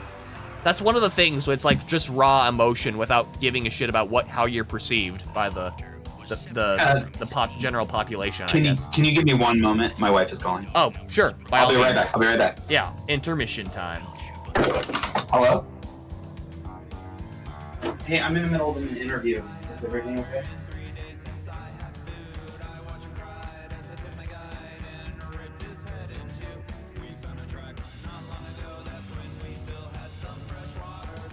I'm still here, by the way, guys. Just letting you know.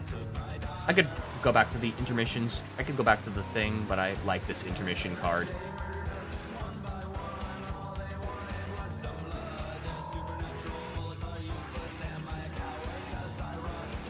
You good? All right. All right. So, oh shit, I can't hear you. Oh wait, no, that's never mind. That's because I muted you. Oh, my bad. Oop. Here we go. There we go. Sorry about that. There we go. All right. Okay. Let's see. Where were we? I know. I don't know. I was wondering why she was calling. Okay. Right. So, okay. Here's another one. What's your favorite and least favorite part about being a musician? I don't think I dislike anything about it. Cool. Sorry, Ears and Tails. We did just cover the lore. It was quite a ways back. You can scroll back. We went on a. We didn't even really cover it all. No, we didn't. No, we didn't. I guess you didn't. But like a lot of it was covered. I think Terminally Disconnected specifically was covered. Yeah, and part of Unstoppable Irrelevance. Yeah. Anyway, yeah, you can scroll back in the timeline if you want to see that. That's one thing I like about YouTube that you can't do on Twitch. I don't think you can do on Twitch. Can you do that on Twitch? I don't know. I never tried. Yeah. Yeah, I've never tried. Anyway. Yeah. What was the question again? The question was, what's your favorite and least favorite part about being a musician? Okay, so there's nothing I don't like about it, for sure. Probably the favorite part, like certain notes, I guess, like hitting a note or a combination of notes that just makes you like feel it in your heart. Like when you know, like you're like, oh, this is cool. Oh, I like this. This is cool. This is that when you hit that thing and you're like, that's it. That's the thing, you know. And like maybe it forms like a word in your head or something. But at that point, when you know this is gonna be something like that little feeling right there in your heart. That's my favorite part. Yeah, I like that. Let's see here. Here's kind of another one. That I think Abstract actually came up with this one, I think. Would you rather have all the gear you could possibly want or 3 placements with 3 of your favorite artists? It's a placement, an artist. Like just being featured on having a feature, like being featured or collaborating with 3 of your favorite artists, or would you rather have all the gear you could possibly want? I'd rather have all the gear I could possibly want. I kind of had a feeling you'd say that, based on our previous conversations. I could make anything I wanted. Yeah. I'm happy she didn't have to witness. Hell yeah! All right. So, and I guess I know the answer to this question. This is the last question in artist trivia that I wrote, but I already know the answer to this one. But I'm gonna say it again. Like I don't know. Okay. Who's Squawkzilla? What's the history behind Squawkzilla?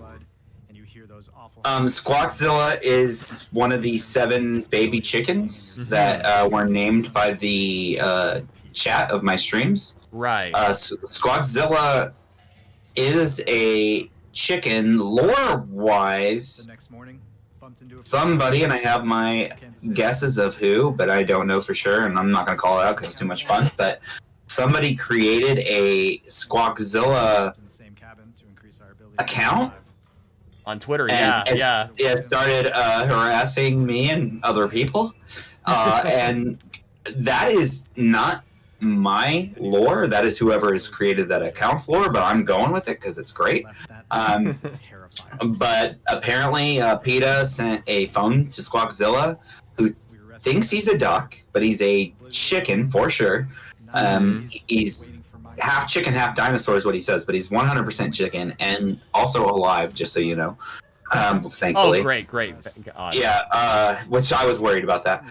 Traumatized, but alive. But so Squawkzilla, not being the normal jerk he is, but which is funny that he kind of just became a jerk without being aware of the lore of him becoming a jerk on Twitter, which is really crazy. So I think he might be a rooster.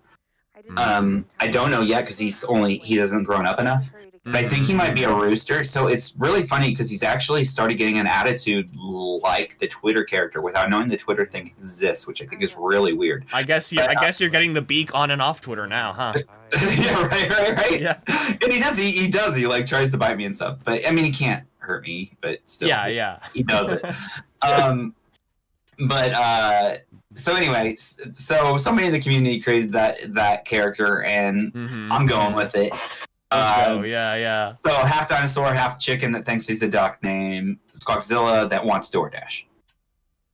Hell yeah. That's who that is. Awesome. Incredible. Love it. So here's the final stretch of questions, which is okay. More, I guess, existential and more related to timelines, I guess. That's a very bad way of describing it. But I guess I could just say this blurb that I have pre-scripted. Now let's talk about how you came to be where you are now with your public presence and your art, and where you hope to go from there. This is the first question. What was your first introduction to music? My first introduction to music? That's what the question says. I mean, I guess as a kid, I remember listening. I had this record of Rainbow Connection by Kermit the Frog, and I listened to it over and over and over and over again. And and to this day, I love that song. That's the first song I ever remember. My first connection to a song would be Rainbow Connection for Kermit the Frog on a little tiny record on a little Muppet record player. Hell yeah. I love that. Okay, here's another one that's that this is the closest I'll ever be to your style of interviewing, which is a question, more of a request, which is, would you like to show us your oldest and then newest tracks? Which is basically just like a timeline of the oldest song you've ever created, then versus the newest song you've ever created, just to show a contrast in Let me see if I have the oldest song I ever created. Hold on. Okay, all right. We'll see how far back I can go. Okay, pre-Clysmic.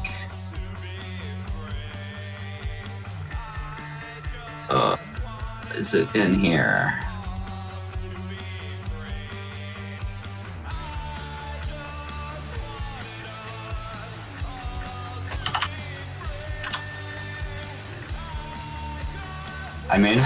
I don't know where it might be. Oh. The chicken who must not be named says he becomes an ultra hater if you say his name 3 times on stream. Weird. I don't know if, I guess we've only said it twice so far. I don't know if I can go back all the way to a first song, but I could go back pretty far. Alright, well that's fine. Load folder. There it is. Oh yeah, I can go back really far. Oh, cool. I don't have the first, but I got far. You may drop it in chat? Yeah, or in Discord. Yeah, here we go. Alright. You're gonna delete this after, right? Yes. Let me find. I have to figure out how to do this. Hold on. I mean, it's just a private DM, but yeah. Yeah, but I gotta. phone call with you, so I don't see the chat. It wouldn't be. Oh, there it is. No, there wait. Discord DM. I was thinking the Discord DM, not the chat. Well, I'm already doing it here. And, you sent it in the chat? I'm dragging it over. Hold on just a second. I gotta find it again. Okay. I'm trying to see how far back I can go. Give me a second. Oh my god, that's all. Mori says you're singing on this reminds. When you say is singing, are you talking about Find the King Go? He says reminds him of Dead Kennedys. Thank you. Okay, I think I got. Oh, this is shit. This song is so long. God dang. I don't know if we can do this. Well, I don't have to play the whole thing. I could play like a segment of it if you want. I found one with a different singer, even older. Oh, okay, wow. I still wrote all the lyrics. It's just somebody else sang it. Here we go. Okay. There we go. That's about as old as I can get. It's my first band. All right. So let me pause the music here. Let's play Sanity. 6 minutes. Let's go. It's Sanity through the sanitizer. Okay.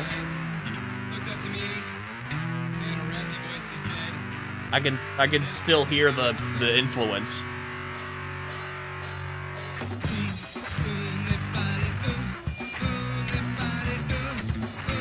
I can hear the Ween in this, honestly. Similar filter style. I like that.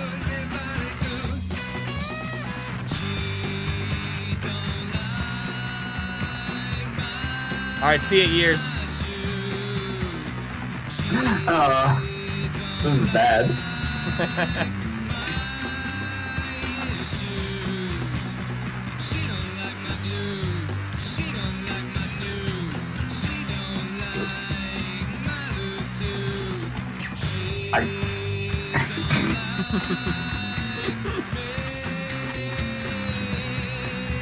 It's not bad. I don't remember this song. I don't remember it. It's not on that. Oh yeah, I remember that. I thought you liked all of your music. I haven't listened to this in like 20 years. You made me go all the way back to like my first band. Yeah, well, I did say you're oldest.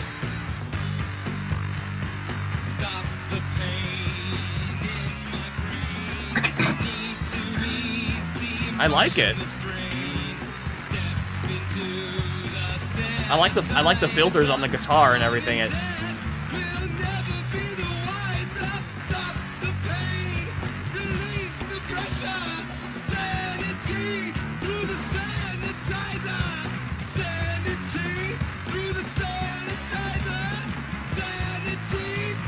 I don't know what I was thinking. Jump solo. Okay. Ooh. Tempo change? Okay, that was just the... Break it down. Okay. Is this like a new song? Is this like a... Same song. New song? Or same song? Okay. Yeah, same song. Gotcha.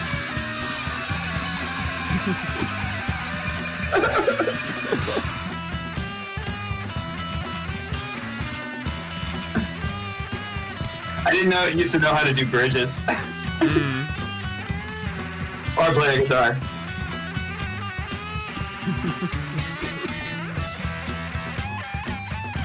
Still better than what I can do.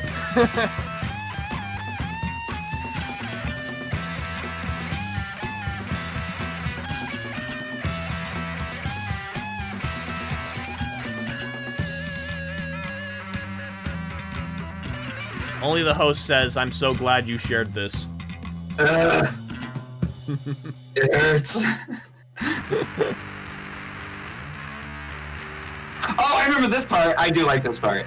I like the vocals. Good vocals. Yeah, I've been really... Oh. I really like the filter on the distortion of this guitar. Very distinct.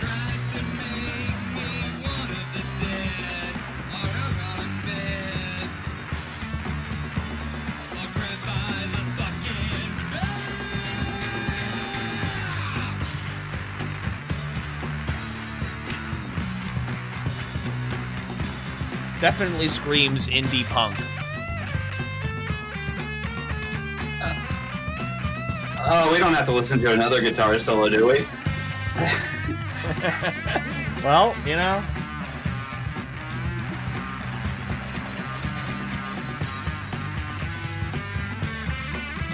I got better. If you're listening, I got better. Not that much better, but better than this.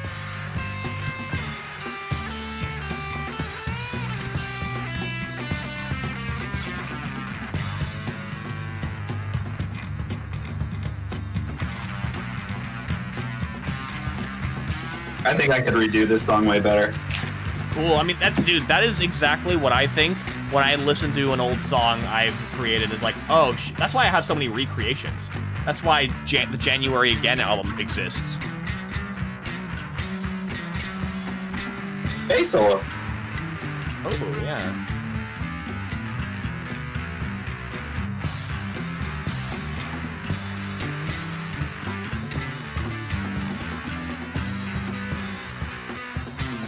It's kind of boring though.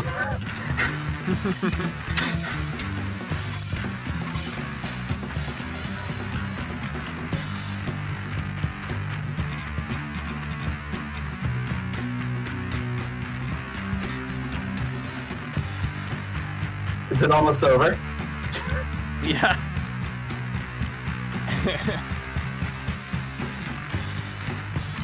I'm sure you'll like the second. I'm sure you'll like the second half of this presentation a lot better. Oh yeah, I definitely. Oh my god, another guitar solo? Who is this guy?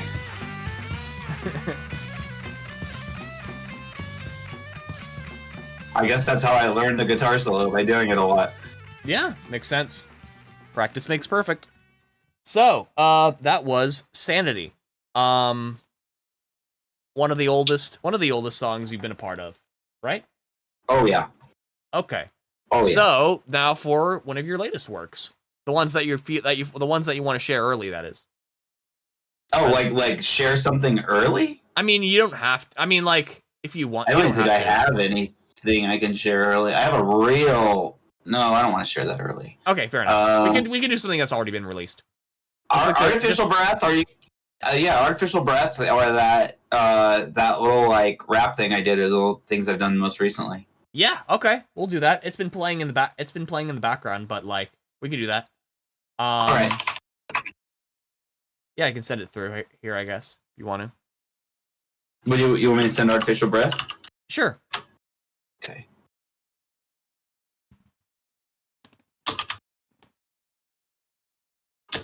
That's by me. Artificial Breath by Clysmic. Hey, this has more views than I realized. Oh, nice. It's on YouTube. It must be you, because I don't know anybody else that listens to YouTube.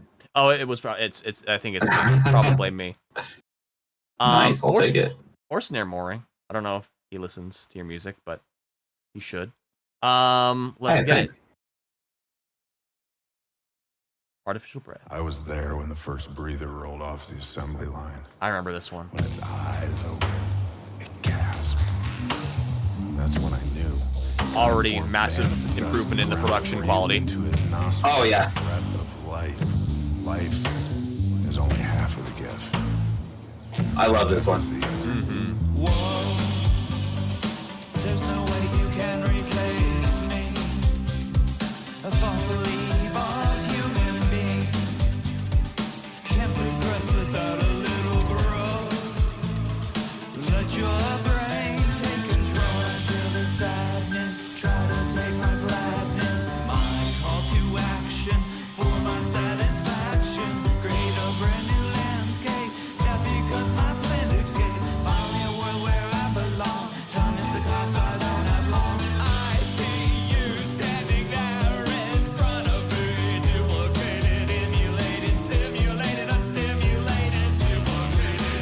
I like this part. Yeah, me too. I like this whole song. I don't know what I don't know what vocal effect you used there. I think was it like a vocoder or something? That was cool.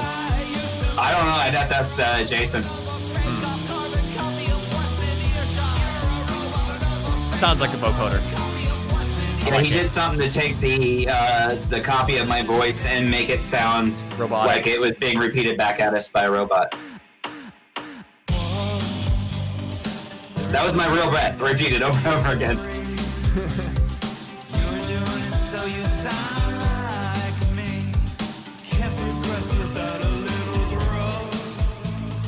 It's my mind in your heart.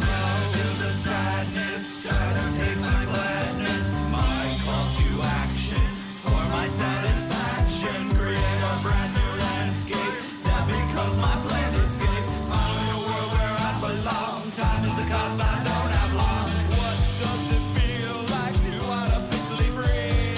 Rest outside, drop like me, got top on my laptop. Hey man, let's swap. Rest outside, drop like me, got top on my laptop. Hey man, let's swap.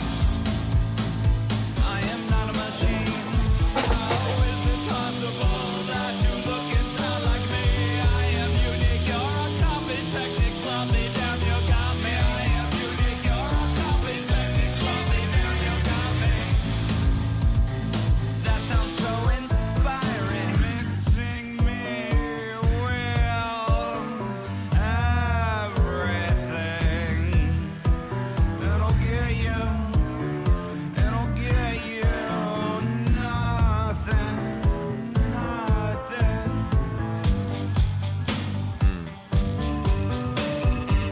Gave them a broken gift that wasn't even ours to give. Is that Jason's voice? Nah, it's Doc Griffin. Doc Griffin. Okay. I had a contest. Whoever had the best voice got to be in the song. Gotcha. Sadness, try to take my gladness, my call to action for my satisfaction.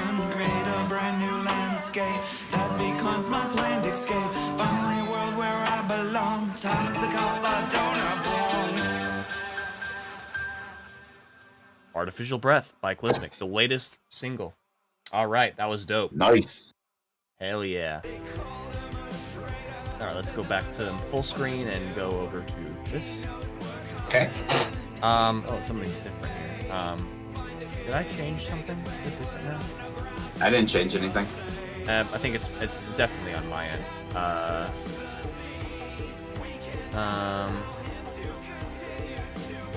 This is fine, I guess. All right. The next question here is, do you want your music to be a hobby or a career? Oh, definitely a hobby.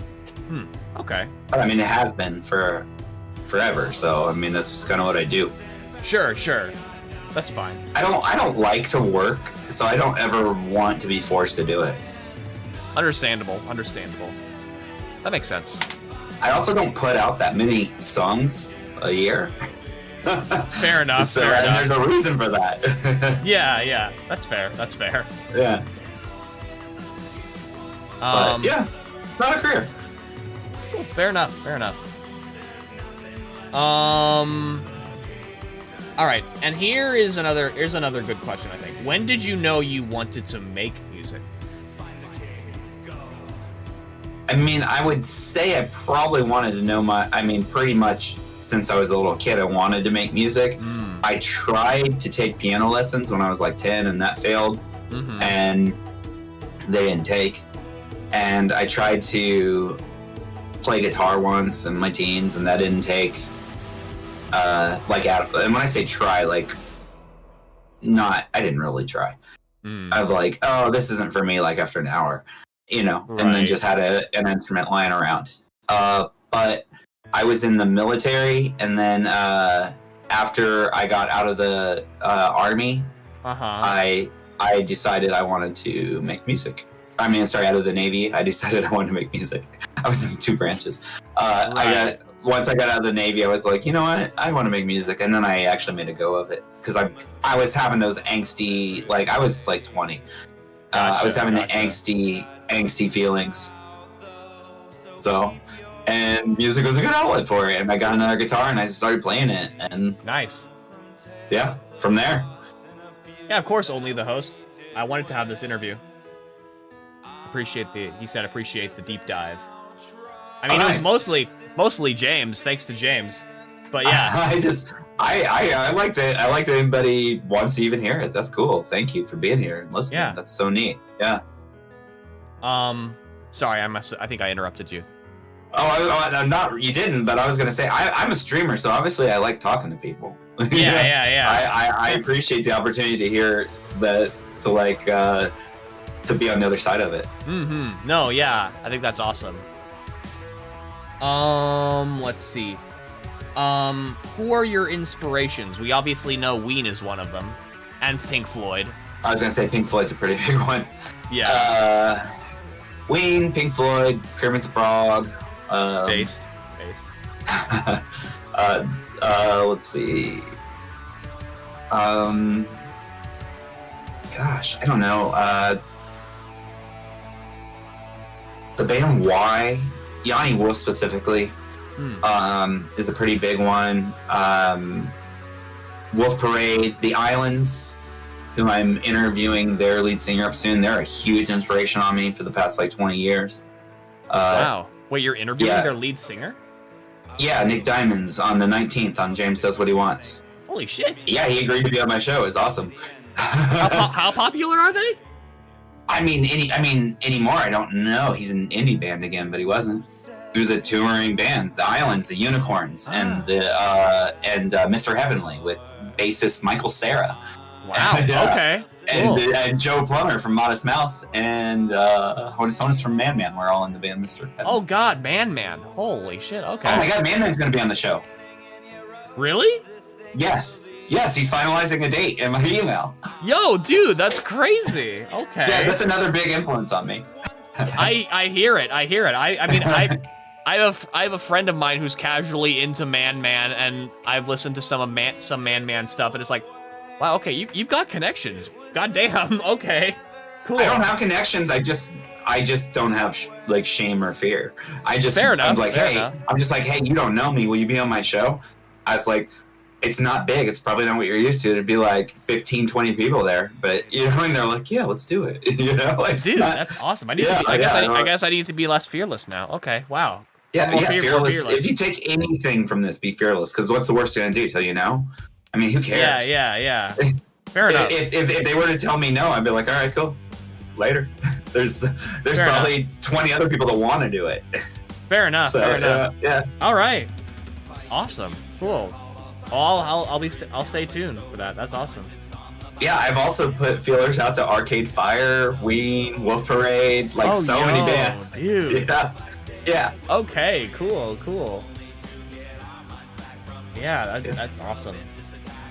Let's see. I think I know the answer to this question just based on our conversations, but actually, hold on.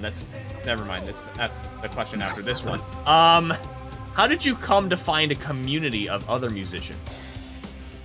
By hanging out in other communities, I guess. I started hanging out. I started on the Only the Host show. I started hanging out with the Indie Music Hunt every Monday through Thursday. That became my thing.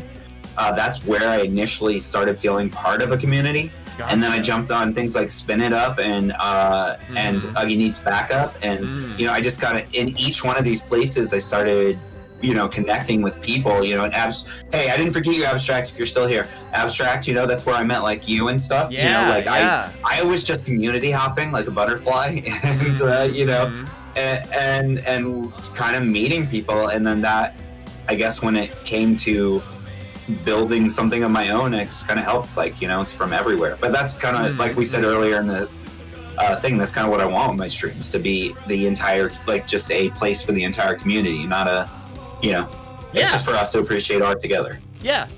I like that for sure. And I love all music genres, so that's why I go experience all the other music genres and go to all those different places. Hell yeah. All right, cool.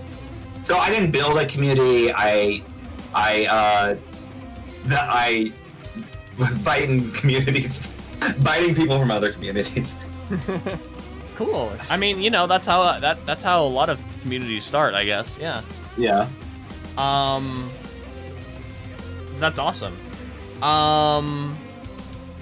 So this is the question where I kind of have the feeling I'll know the answer to based on our conversations, but I'll ask it anyway.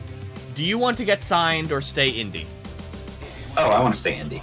Of course. I don't have time for. I mean, what that truthfully is, like, when I was, you know, in my 20s, I probably would have said I would want to get signed, but I probably would have regretted it. And that's how I look at it in my older age. I'm like, oh my God, because we look at what happens to signed celebrities. Do they ever come out ahead? Most of the time, not. We see the ones that come out ahead, and even though, like, MC Hammer was at the top of the freaking game and he broke. Like, you don't it's not a key to being wealthy for the rest of your life. You know, you know what I'm saying? And if you can't make it a lifelong career, then it's really not worth signing. Yeah, and I can't make that commitment. And it suffocates your creativity and invades your privacy, like all that other stuff we were talking about earlier. So I'm telling you, at 48 years old right now, if they walked up and said, "Hey, do you want to be signed to this label?" I would say no. Okay. I can't do it, and Jason wouldn't do it either, because he just does not have, like, we have our lives. Can't do it. Yeah. I was Can't meet those commitments. I was gonna ask how old you were, because I know you were significantly older than I am, but I didn't. Yeah. I wasn't sure if that was rude to ask. I'm glad. It's not rude to ask. I am cool. 48 years old. 48. Yes. Okay. All right. Good to know. Let's see. This is the last question in my list. Where do you aspire to be in the future? Alaska? Aren't you there already? Are you talking about artistically? Artistically, as an artist, as a creative, as a content creator. So yeah, as a creator, I mean, I would like it. I mean, my aspirations would probably be, I would like to feel, I don't know, like, I would just like to feel like it's always special. So I guess my aspirations is to, like, whether I'm doing streaming or whether I'm doing making songs or drawing pictures or making videos, I want it to just always, my aspiration is to always feel like I'm doing something special. I don't ever want to feel like I'm doing something worthless, you know, or not even worthless, but something that's just not necessary. I understand. Yeah. So my aspiration is to always feel like I'm doing something special, and that's good for my health. So that's why I choose that. That's cool. Yeah. But, like, do you have any aspirations for, like, this? Maybe you don't care, but, like, in the future, where do you see yourself? Do you want to see yourself in a certain place that isn't here and now where you're at? Or do you just not care, as long as you get to do what you love? I mean, I don't care. I like what I have now. If it was less or more, I would still like it. Okay. Just as long as it doesn't exceed the ability to connect with the people. As we were speaking earlier, that's why I don't like big streamers. Anything I do, I want the ability to continue to connect at the level I am connecting at. That is one of the benefits. The other people. Yeah, that is one of the benefits. I guess specifically when it comes, especially, well, just in general, not just with streamers, but in general. I think I actually made a tweet about it explicitly saying that joining popular streamers is overrated as hell. So I get it. And so let's just make this into a simple little clarification. I do not want to get bigger than the ability to connect. Yeah. That makes sense. I like that. Yeah. Like on an interpersonal level, I guess. Yeah, like we're doing, where I know who, like, I like knowing every name I see, even if I don't know that person. Like, I know them from the community saying a line, or I know a song from them or something. You want to You want to have the ability to get to know people. That's what I'm trying to say. I kept interrupting you there. Exactly. Yeah. That's actually a great way to phrase it. Yeah, I want the ability to get to know people. I don't ever want it to become too big to not get to know people, and I also don't want it to become too small that nobody's there, because then I'm not doing the same thing. If that were to happen, I would just go back to making music and videos for fun, anyway. But yeah, that makes sense. Yeah, as far as my music and videos go, that are non-stream related, I mean 0 streams is fine with me. I don't really care. Fair enough. Yeah. Well, I guess that about does it for my line of questions. Thank you for coming on, James. This was very awesome. Dude, thank you for having me. I agree. It was super awesome. I love, like I said, connecting with people. So, and that's anytime I interview someone or get interviewed, it's just that, and I love it. So thank you so much for having me on here, dude. Yeah, absolutely. I interviewed you previously. I love talking to you. So it's super cool to have our second conversation. Hell yeah. For everybody to watch. I know, right? It's so cool. It's so cool. Watch us getting to know each other. It's amazing. Yeah, no, totally. I'm looking forward to our collaboration as well. I know it'll be a while, but I'm looking forward to it. It's called 4 question marks right now because I don't have a name. I saw that. I remember seeing that on a tweet and being like, wait, what is that? Oh yeah. Yeah, it's because I'm slow. Hey, anybody out there that I collaborate with, I'm slow. Just ask Abstract or now Keegan. I'm so slow that the song gets forgotten sometimes. Yeah. Well, I guess we can say goodbye now, so we can end off with ab quack noise, not abs. Awesome, and that's cool. And the Chiefs are winning 10-7. So hey, just so you guys know. Cool. Just so you know, I'm not missing out on the Chiefs. All right. So I'll let you go to get to your game then. Cool, dude. This was so great. Yeah. Let's get together on stream again here real soon. Absolutely. Let's absolutely do that. I'll see you next time. I'm not good at outros. Either am I. That's why I had to redo my outro song. Bam. All right, let's go. Bye. How do I end this? Do I gotta hang up? I'll hang up, I guess. Here we go. All right. So cool. So fucking awesome to have that interview. I'm gonna quickly end here so we can have Abquack Noise send us off. Thank you guys for coming through. If you like it, please leave a like and subscribe. Follow me, and by all means, listen to James and his music. It's incredible. And I'll see you in the next stream. Peace. The